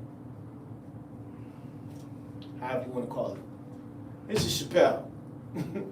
This is MLK. Martin Luther the King. Shouted. Hey, goddamn. It's MLK, goddamn. So yeah, this is MLK. My boy. Hey, fuck ass New York nigga. It's MLK, goddamn. My boy. Anyway, so on Chappelle and MLK, we heavily vested in this area. 2017, I came out saying, yo, this is a target area. We need to put some money in this area, no doubt. Up here is the belt line. This is a plug-in. This is the belt line. We'll talk about that later. This thing runs. Okay. Guess who moved in right here? On this corner, Ex-Marshallsville. Airbnb World Headquarters. Whoa. Brum, brum, brum. Stop the press. On the corner, and this is the hood. This is Chappelle and Joseph E. Boone. That is the hood. For real. Okay? They right here. On Chappelle and Joseph E. Boone. Don't nothing come out of here of Chappelle and Joseph E. Boone but some heroin. It ain't even weed. It ain't even crack cocaine. It's heroin. That's what's coming out of Joseph E. Boone and Chappelle. Heroin.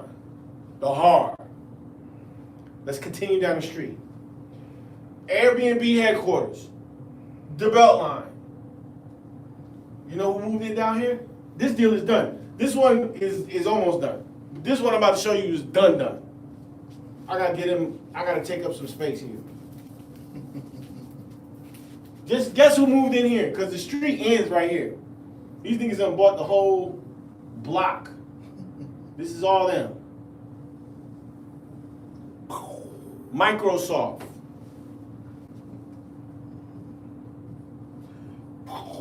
Bill Gates. I can't even drop a bomb on that. It's, damn.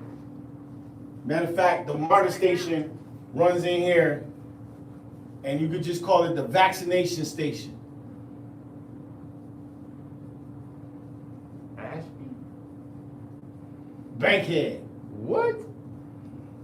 Yo, what the apartments was? It's gone. What the apartments was? Bankhead MARTA station is now getting ready to be Microsoft headquarters. Okay? Bankhead MARTA station. Don't nothing come out of Bankhead but the damn Bankhead pounds. And that's it. Nothing else is coming out of there. Maybe T.I., maybe Killer Mike, maybe some Bankhead seafood. Nothing else comes out of there. Right? Microsoft headquarters. World headquarters. Moving from Seattle, Washington, wherever they are in California and the West Coast. They picking it up, moving it to the corner of Bankhead and Chappelle. Microsoft, 150-acre campus, 150 acres.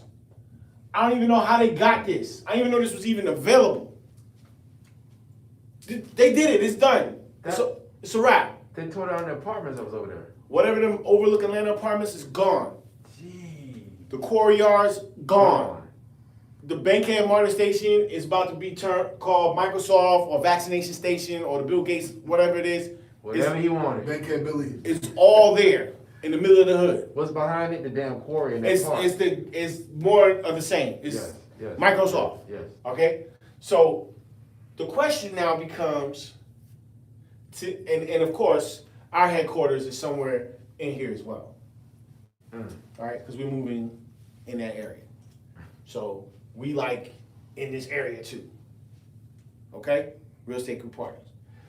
So, because we bought a whole block knowing all this was going down. We bought a whole block right in front of all of this. Okay? So now, what happens, class, to all of the houses on this street? They gonna go up. Okay? Price is going up. Price is gonna go up, right? Right now, Taxes too. it's about on the block we on, there's houses behind us in the area going for somewhere about 450 grand. Okay? That's where they go anywhere from for the flat, 275, 325, to the upstairs, downstairs, you need more square footage, 450. That's where the residential's going. All right, by the time we done doing what we doing, we're gonna have 15,000 square feet. We might have a $5 million valuation. Cool. What happens to these little houses right here? They coming in right now, let's say 350. Right now. What happens when they are done with what they're doing and these guys are done with what they're doing? How much is this house gonna be worth? 500,000, 600,000. My man said 7. 7. Okay, Straight up. we'll take both what Fonzie and Raheem was talking about. Somewhere between 5 and 750. Okay, so 500 and 750. Now, the people who reside here are on fixed incomes. All right? Normally, if you paid into the system for 30, 40 years, Medicare or Medicaid, whatever they want to call it, they'll give you like $2,200 a month, on or about. Some people get more, some people get less. All right? If you've invested during your working years, right? Because in the model that they're selling, you spend 50 years working, right? Average life expectancy is 78. 40. So now you spend 50 years working and you subtract 50 from 78, that's about a good 15 years or so that you will be paying out or drawing down from this system that is decrepit. And so if you've created your own investment portal, hopefully you would have a subsidy of another $5,000 to $8,000 on top of the $2,000 that the government's giving you. That's if you are practicing what we're talking about. Most people don't, so they're just dependent on that 2 G's a month and whatever pension they're getting from the jobby job, which is probably another $1,500 a month. So they're getting $3,500 a month. All right, cool. That's if they're doing real good. So your house taxes in Atlanta on 350, you're gonna be paying 5 G's a month. 5 G's annually, on or about. So if your joint go up to 750, be prepared to be paying 10 grand for the year, which breaks down to be about $1,000 a month Yep. in just taxes. Taxes. Woo. That's not including insurance and utilities. So now, if you only bringing in $3,500 a month, and $1,000 of that gotta go to taxes, and then you gotta pay insurance, you gotta heat the house, cool the house, If your house ain't paid off. and your house is not paid off, you probably still got a mortgage, and you gotta get food, you're screwed. Now, you can't pay the taxes because the white man done put his world headquarters here. So guess what happens? You go into the tax sale, and guess who buys your house? This nigga. Why? Because their model is they want to control everything that's around them. Why? So they can build housing for their own staff. Mm-hmm. Part of their package. You can live down the street from Microsoft. And we can monitor where you work and where you live and what you do on the weekends through your Facebook account. That's the plan. That's the plan. So, I told you my speculation game is strong. Where is the opportunity in this? Is it knocking on people's doors and telling them what's coming? Is it raising the money and going to the tax sale and buying the houses that are already available and the pocket listings that are here? Yes. I mean, this is so cold-blooded right here, man. This is so illmatic to me, man, that it's just like, it's unbelievable. It's almost like this is not happening. But it really is happening. And it's actually happening live on Wealth Wednesday. Like the brother Gil Scott Heron said, the revolution will not be televised. Oh, they got a camera letting you watch it. And what he was saying was, what he was really talking about it, was that the revolution, that the next real revolution that takes place is not going to be on TV. It's going to be right here in your mind. Because the revolution takes place in your mind. First, your mind has to change. Your thinking has to change, right? And then all these other things change. But when your mind, your thinking changes, then everything else changes, huh? So when we start looking at this, and this is not speculation anymore. Remind you, for those of y'all that understand what Black economics really is about, and you go back to 2017, and you go back to them, talks that I did for the Economic Empowerment Seminar, even in 2011, I was talking about this. But if you go back and you really look at what I was talking about, even on these area, and that's how. So that's what's going on. We good, or we down on battery power, or what's up? I think so. Keep going. All right. We'll figure that out. We're almost done anyway. Okay. So I say all this to say, That's fine. this is what's up. I can't really speculate on the cryptos. I mean, we can all get excited. We can get the Mooney Twins on here, and they can kind of talk about what they got going on with the crypto, which is something that we might need to do. Maybe the Mooney Twins can come and be a part. Yo, Daryl, matter of fact, call me, please, to see if y'all can make these dates for May 15th and 16th. That will be dope to have y'all here to talk about the crypto. What's up? We got some questions about what we got on the board, Raheem? Nicole, Noel. Noel. All right. Hold on 1 second. Sorry. It's all right. What you talking about? Pull it back. Either person who purchases the tax liens. Ding dong. What else they talking about? This is the plan right here, y'all. This is the play. This is the play in Atlanta.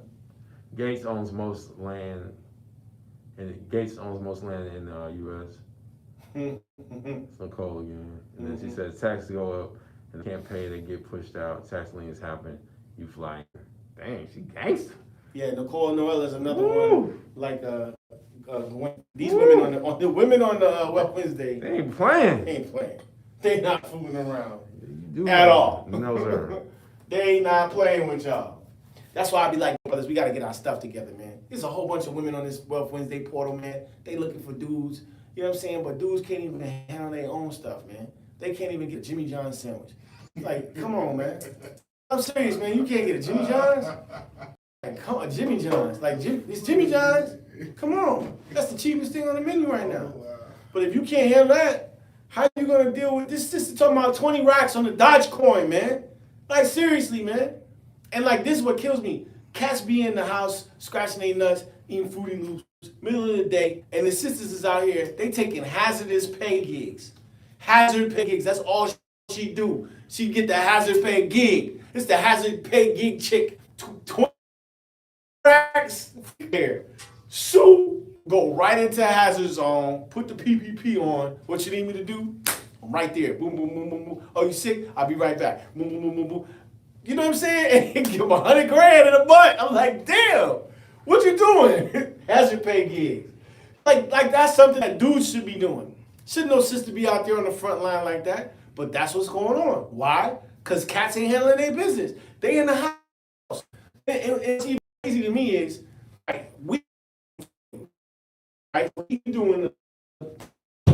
And so the dude coming to the door. Everybody that came to the door was a black man. You know what I'm saying? An older black man. And it's like, yo, man, come on, doc. Come on, Pop. What you doing? Like, wake up, man. Like, what's going on?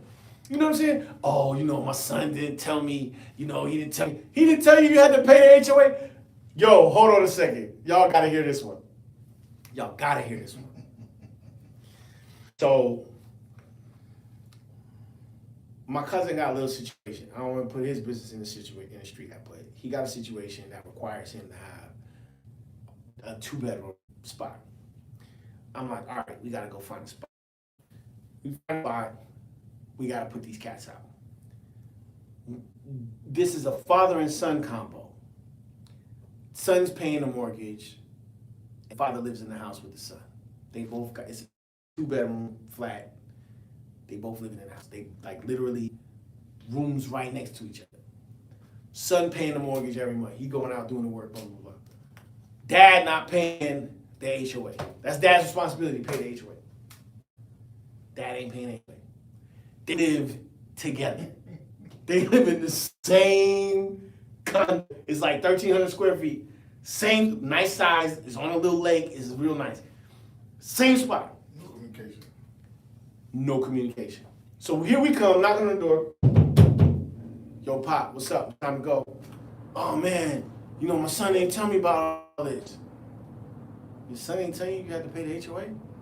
But your son paying Navy Federal every month, man. Like, what's up? Yeah, man, I know he's paying the mortgage, but he didn't tell me about the HOA. A grown-ass man with 2 washers, 2 dryers. And y'all niggas live in front of each other like this. One door, you wash your balls.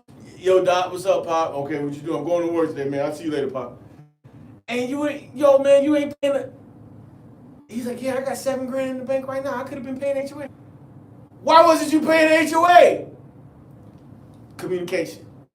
They not talking. So, because one ain't talking to the other, I don't know how this goes down. Like, I couldn't even see not talking to my pop. I talk to my pop. My pop watches Wealth Wednesday every Wednesday like clockwork. Unless he has a heart attack for 2 weeks and doesn't say nothing, Dad. That's crazy. Anyway, in other news, these 2 people are in front of each other and they're not saying nothing. And so as a result of them not communicating, right? They gotta get out. They gotta go figure it out. The opportunity. Where there's chaos, there's opportunity. Ain't that the Chinese symbol for crisis? That's what it means. That's what it is.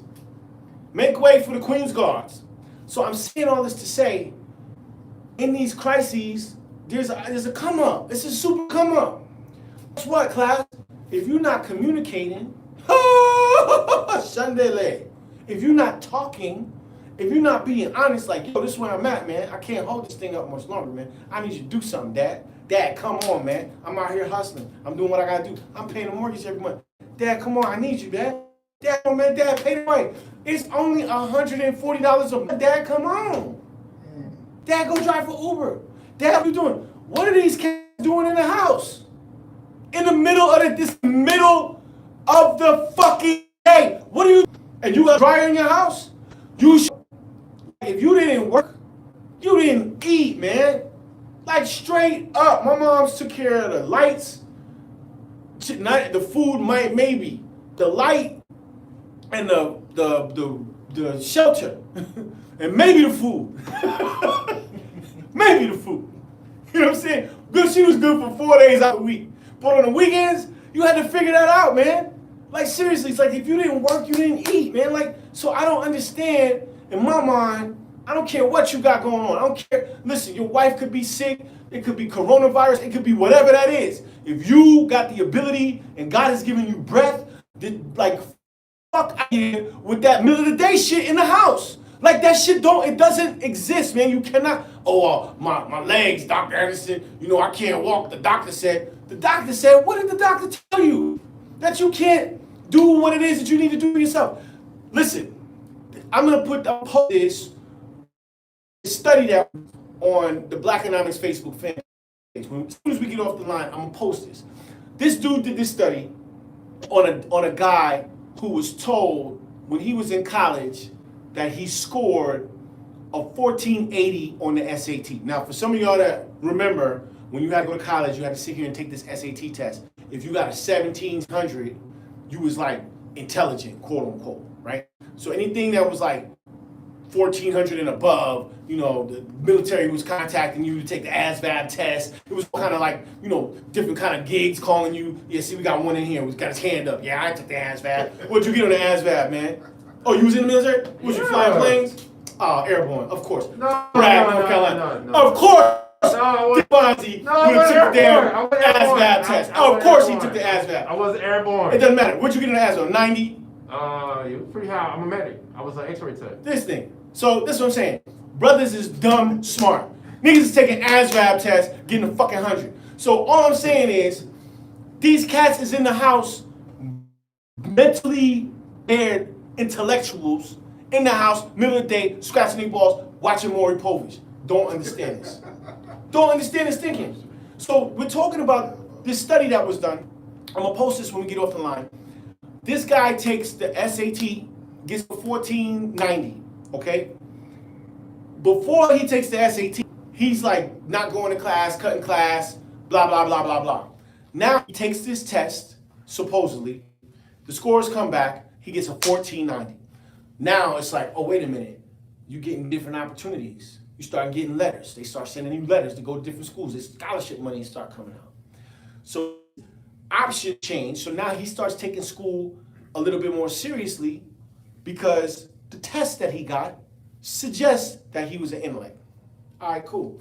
Now he's feeling better about himself. He's walking different. He's not coming to class late. Self-esteem changes. And so he gets a good job. And he starts doing all these things in life. And he starts making money. And all these things change because he scored 1490 on his SAT. Now, 20 years go by. And the people that run the SAT test do an audit on the test. And it comes out to find, when they did the audit, that this dude's scores was sent to the wrong person. His score was a 490 on the math and a 470 on the reading. So he combined total was a 980 or 9 something. It wasn't a 490, it was a 9 something.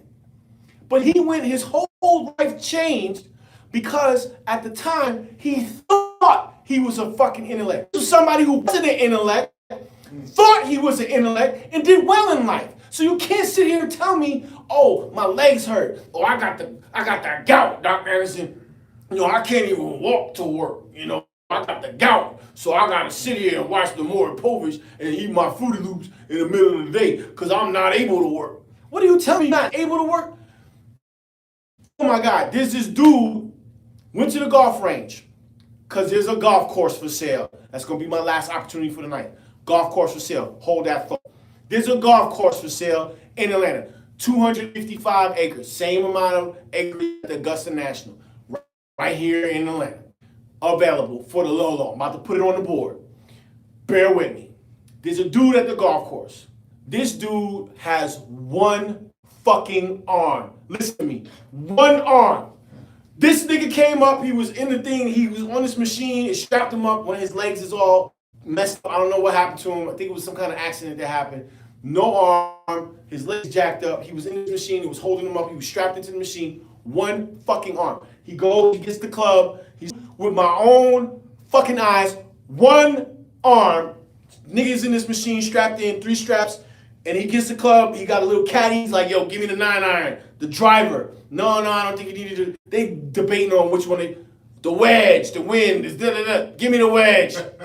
The dude takes the wedge. He has a real ill stroke. Never seen nothing like it in my life. And he had the wedge up here like this. I'm like, look at this nigga. He's a crip. He gonna get all the way on the green. It's at least about 60 yards, 40 yards. I don't even think he gets the wedge, and he got an ill stroke. The stroke looks something like this.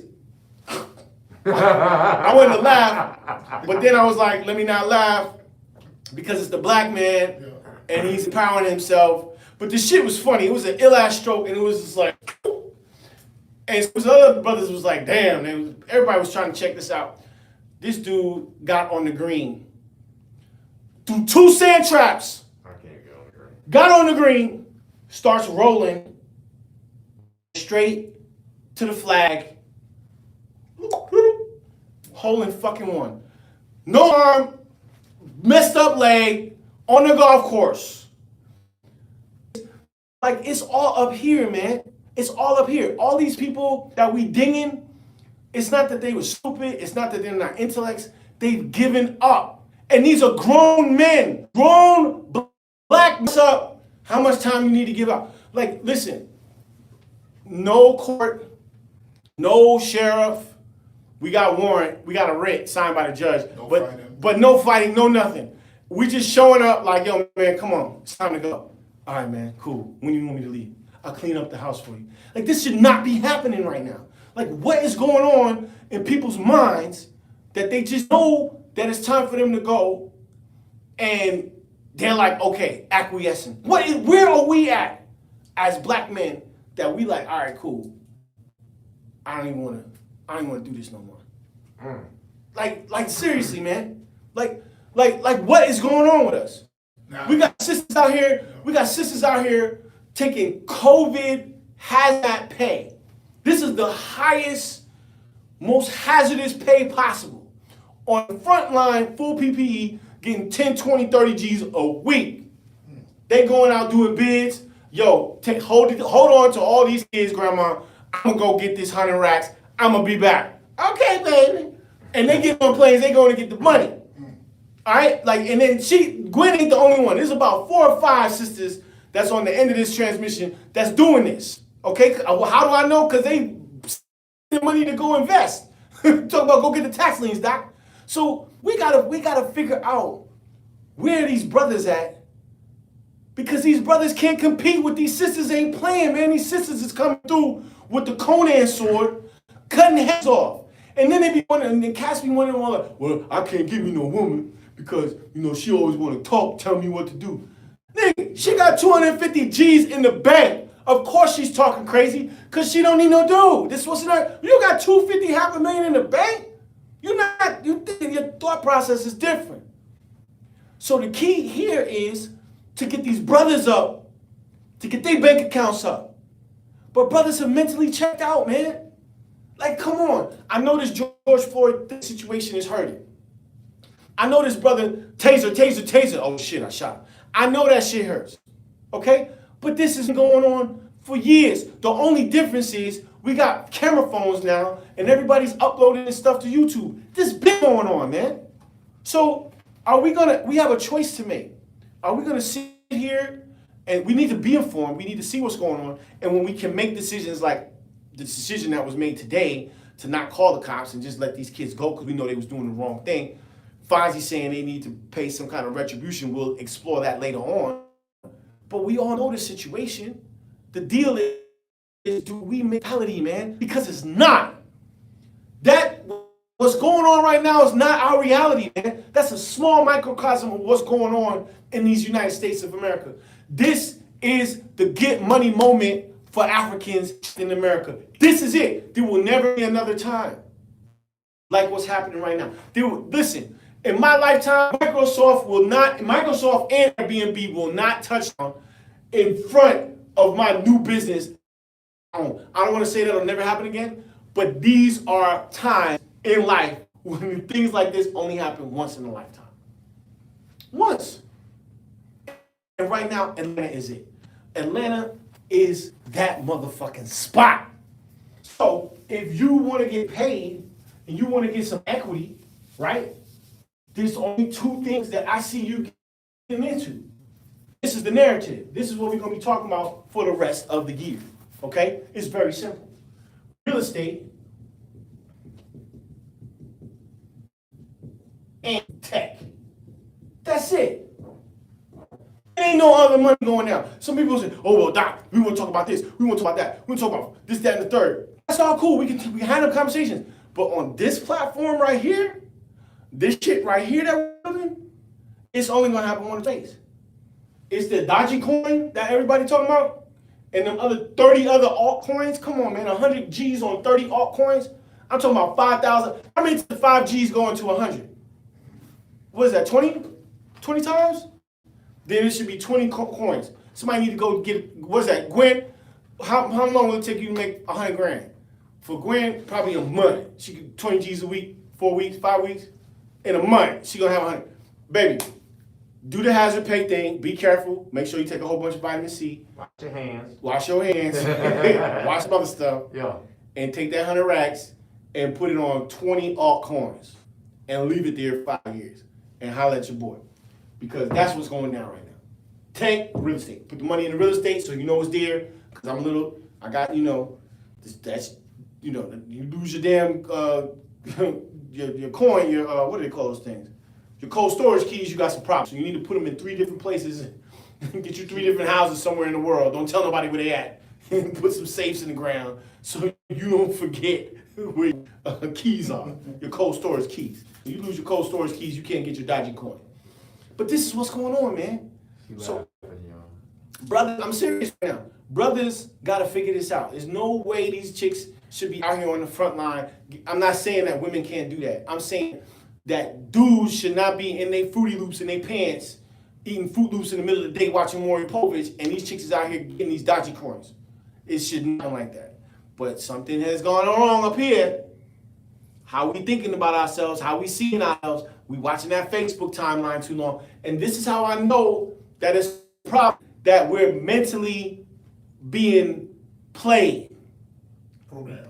This is how I am very cognizant of the language that I use when I'm in the house and when I'm using the technology, right? Because the technology seeks to program us 24/7. So I try to speak to program the technology. So when I'm going to somebody picks my phone up and they scroll down on my timelines, it's money, opportunity, invest in this, invest in that, invest in this. It might be whatever.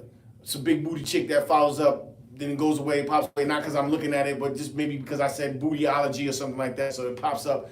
And then it's like money, opportunity, invest in this, invest in that, invest in this. Cool. So when they're trying to program us, your timeline gets hit with everybody getting shot in the back 5 times. Look at your timelines. Especially all you advocate hoteliers. Yeah, my brother, you can't not be angry. Why? Because everything on your timeline is George Floyd getting shot. Oh, George Floyd was getting kneed like this. He got kneed with the left knee. George Floyd was sitting on for 30 minutes. It's just you watching this stuff, you getting angry and angrier and angrier and angrier. Taser, taser, taser, bam, bam, bam. Somebody made a meme out of that. Oh shit, I shot him. It's a song. Taser, taser, taser, bam, bam, bam. Oh shit, oh shit, oh shit, I shot him. Taser, taser, taser, bam, bam, bam. And you watching this. This is going in your dome. So it's a scientific algorithm that Facebook is using to program us so that we can be angry about what? That's one kid that got cut down in South Carolina. What about the 2,000 brothers that's been shot that ain't nobody talking about? This ain't gonna stop. So the question is, how do we make money in these environments? How do we choose not to think about that? I'm not think about it. I'm not saying don't advocate, don't protest.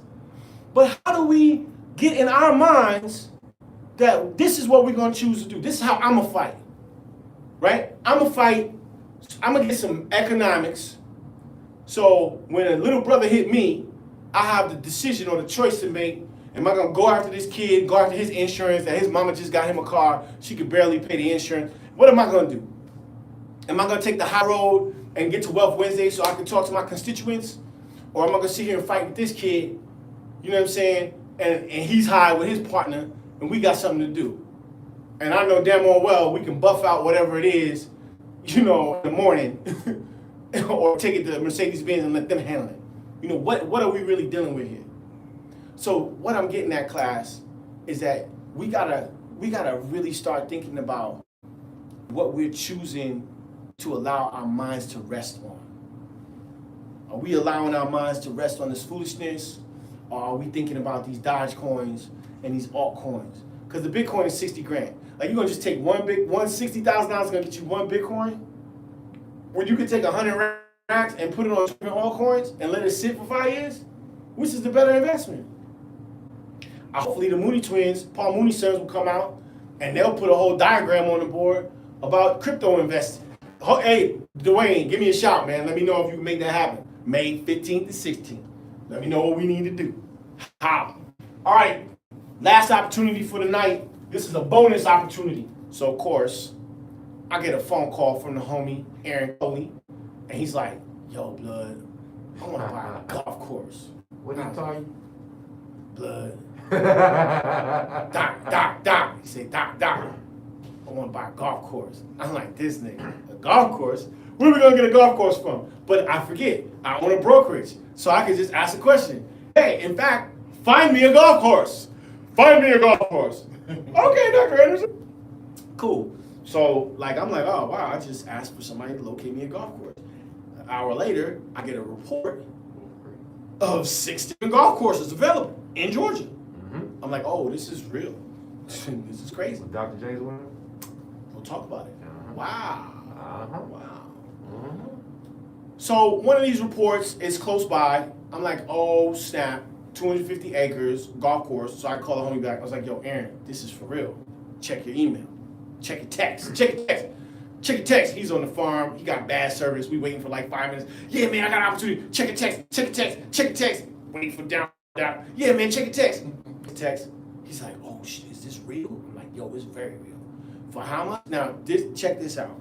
This is the opportunity. Golf course. I don't want to get too much into it because we need some partners on this one. Okay? I think they got the money, but he wants to not have to use his own money, which is very smart. And he kind of wants other black golfers to get involved that might have some bread. So this is a very interesting opportunity. So the golf course is 250-something acres, 255 acres. I think it's 250 acres, right? And so in that area, an acre is going for about $75,000 an acre. I know, AJ, you can't quantify. You can't quantify this the same way when it's housing because it's the golf course. I get all that. But the exit strategy is, if we went backwards and couldn't make it happen, we could put houses on there and then make, sell the houses and recoup. So $75,000 an acre times 250 is 18 million. This place is totally undervalued, right? Because it's coming in, ready for this? 250 acres is coming in. It should be $18 million. 250 acres is coming in at, that's right, I said it. On Wednesdays I said it. Boy. $2 million. Boy, stop. So Pass the plate. I know forecast right now that got $500,000 on the end of this transmission. Brothers, I don't know if they all play golf, but if you're interested in this golf course opportunity, I don't want to talk too much about it. We got to send over NDAs, you need to sign some documents, blah, blah, blah, whoop, whoop. Please contact 888-755-5105. That's the office, and we can send you information 8 G's. for the golf course. 8 G's for what? It's 8 G's an acre. 8,000 an acre? What you mean? So 2 mil divided by Oh, at 2 mil it'll be 8, but it's not, because the valuation over there is 75,000 an acre. So it should be 18 million. But right now they give me 2 million. So you take it, you can go. If I go and put houses on, if the whole idea of the golf doesn't work, you can develop it. we can put houses on it. This is an undervalued asset. It's a distressed property is what they call it. Now, the people that we're looking for established cats, obviously, that have an interest in golf, that want to work on their game, and at the same time own something. So let me just put it like this: I'm not Tiger Woods, but I mean I can go the whole 18 rounds, and I got the 2 sets of clubs. I got my fake clubs, and I got my clubs that I pull out when I gotta go do deals. I got little fuzzy things on my clubs. I got animals on my clubs and all that stuff. And so 4 different pairs of shoes. I'm able to get on the course. All right, I'm able to move around the course, and actually we own the Sprinter, and we're getting the golf course. We got 2 golf carts coming to connect to our own Sprinters. Reason why I'm saying this is because a lot of times when you go to these particular golf clubs and you pay your green fees to get on, I don't know your experience, but different clubs act different. All right, I've been to some clubs where get there, is any golf carts available? No. The white man comes in, oh yeah, we have your cart waiting for you, blah, blah, blah. Now, I don't like that. I don't play that game. So when I pull up, I got my own carts in tow, line, spring. And my own stuff, my own water. I don't really be asking for a whole bunch of stuff. So I find that in different spots, different clubs that you go to, it's the elitism or the classism or racism, whatever the ism is, it's different at every spot. They don't really want you there. They're not really feeling you. All right, cool. So I'm like, yo, if brothers can have their own spot, right?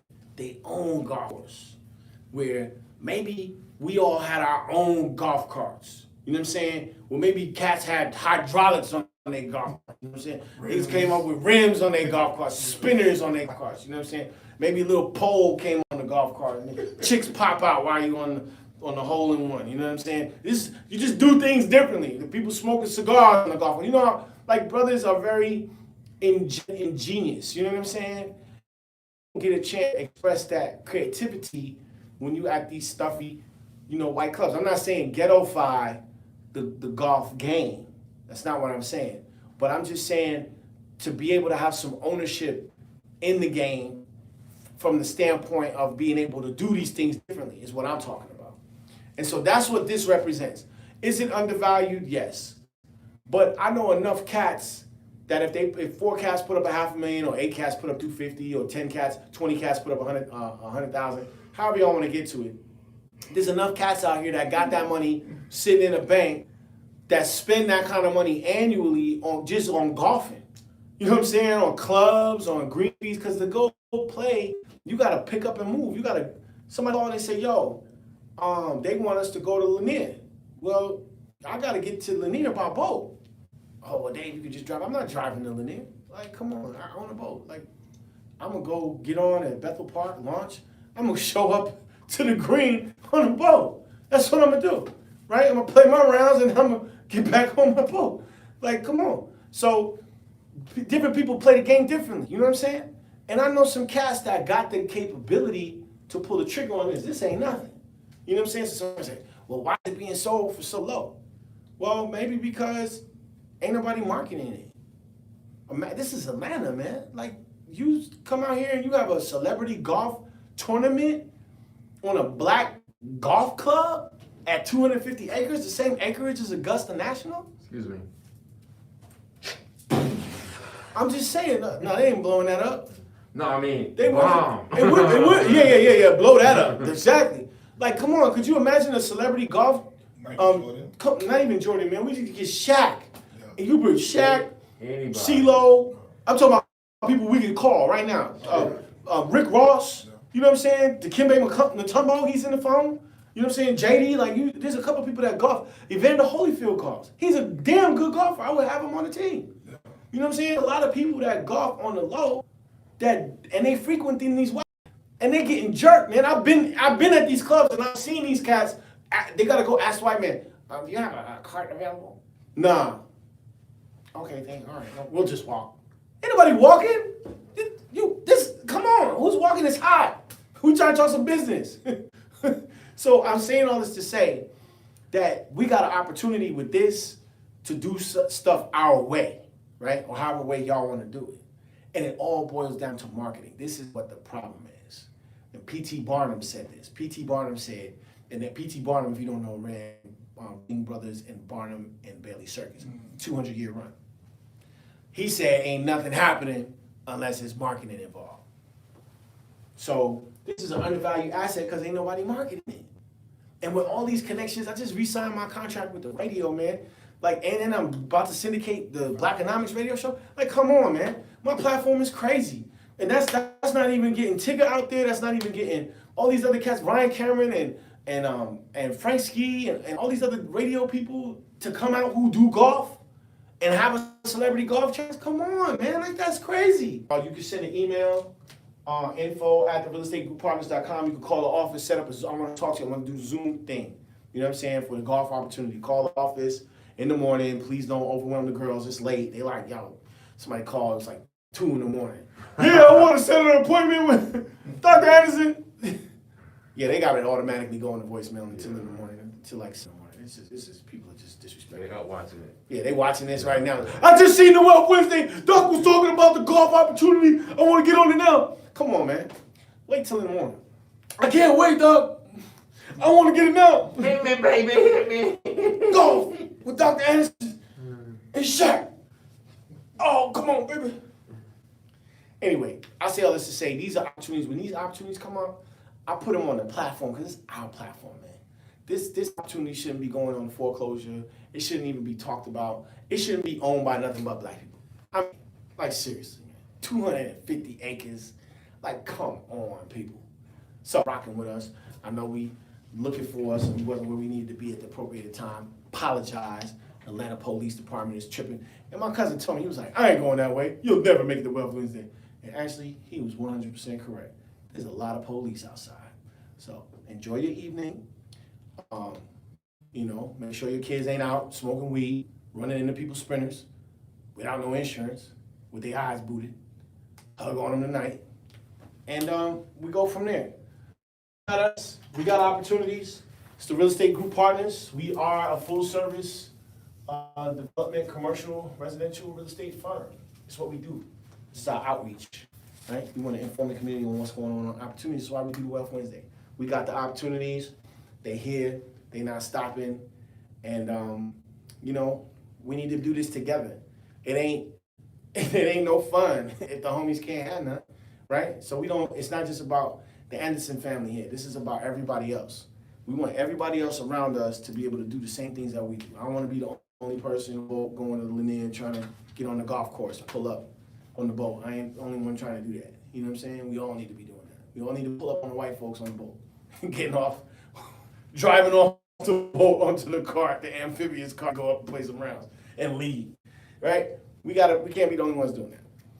So we need everybody to get focused on this real estate and on this tech. We'll talk more about this tech. I know everybody, I just don't want to change the conversation from what's in front of us right now. This real estate thing is crazy. There's a lot of other people out there talking to tech. Jewel Tank is talking tech. You know, China Bethley's talking tech. They got these 4 chicks. I don't know what they call themselves. They like the Voltron of crypto or whatever. Everybody's making money on crypto. Nobody's talking about, oh man, I lost some money on crypto. Everybody's making money on the Dodgy coin. I'm gonna let the Mooney Twins come and talk to you. Hopefully Daryl can come out and or Dwayne, Daryl, whoever, and hopefully they both come, which would be dope. Coming to Atlanta on the 15th, 16th. Also, for y'all that want to do the talk, real estate management 101 in person, we need to see COVID tests online. I got it. $4.99. You can go and pay now on the Cash App, or you can go to the PayPal, and we can handle it there. All right. I love y'all, Jimmy. You know, keep it black. Man, turn it up. What? That's not airy though. Cause I ain't got who can do that yet. I wish you would.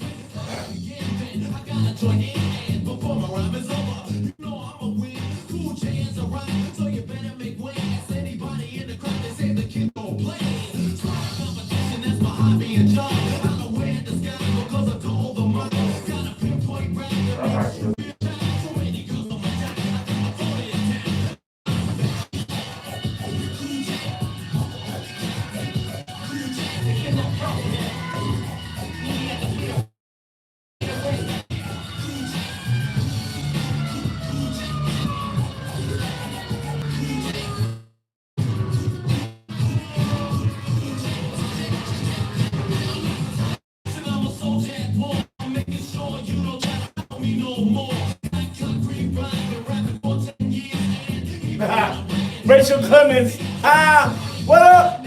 Yo, Chris McCarthy, what up? My nigga.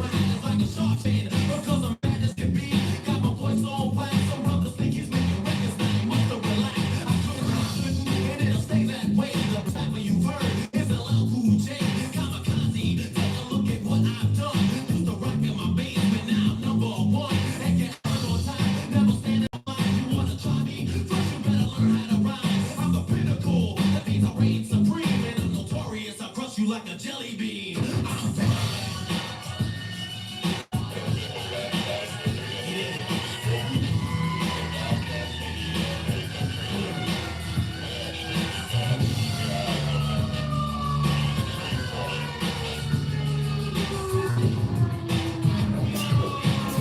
Make a Lysol challenge.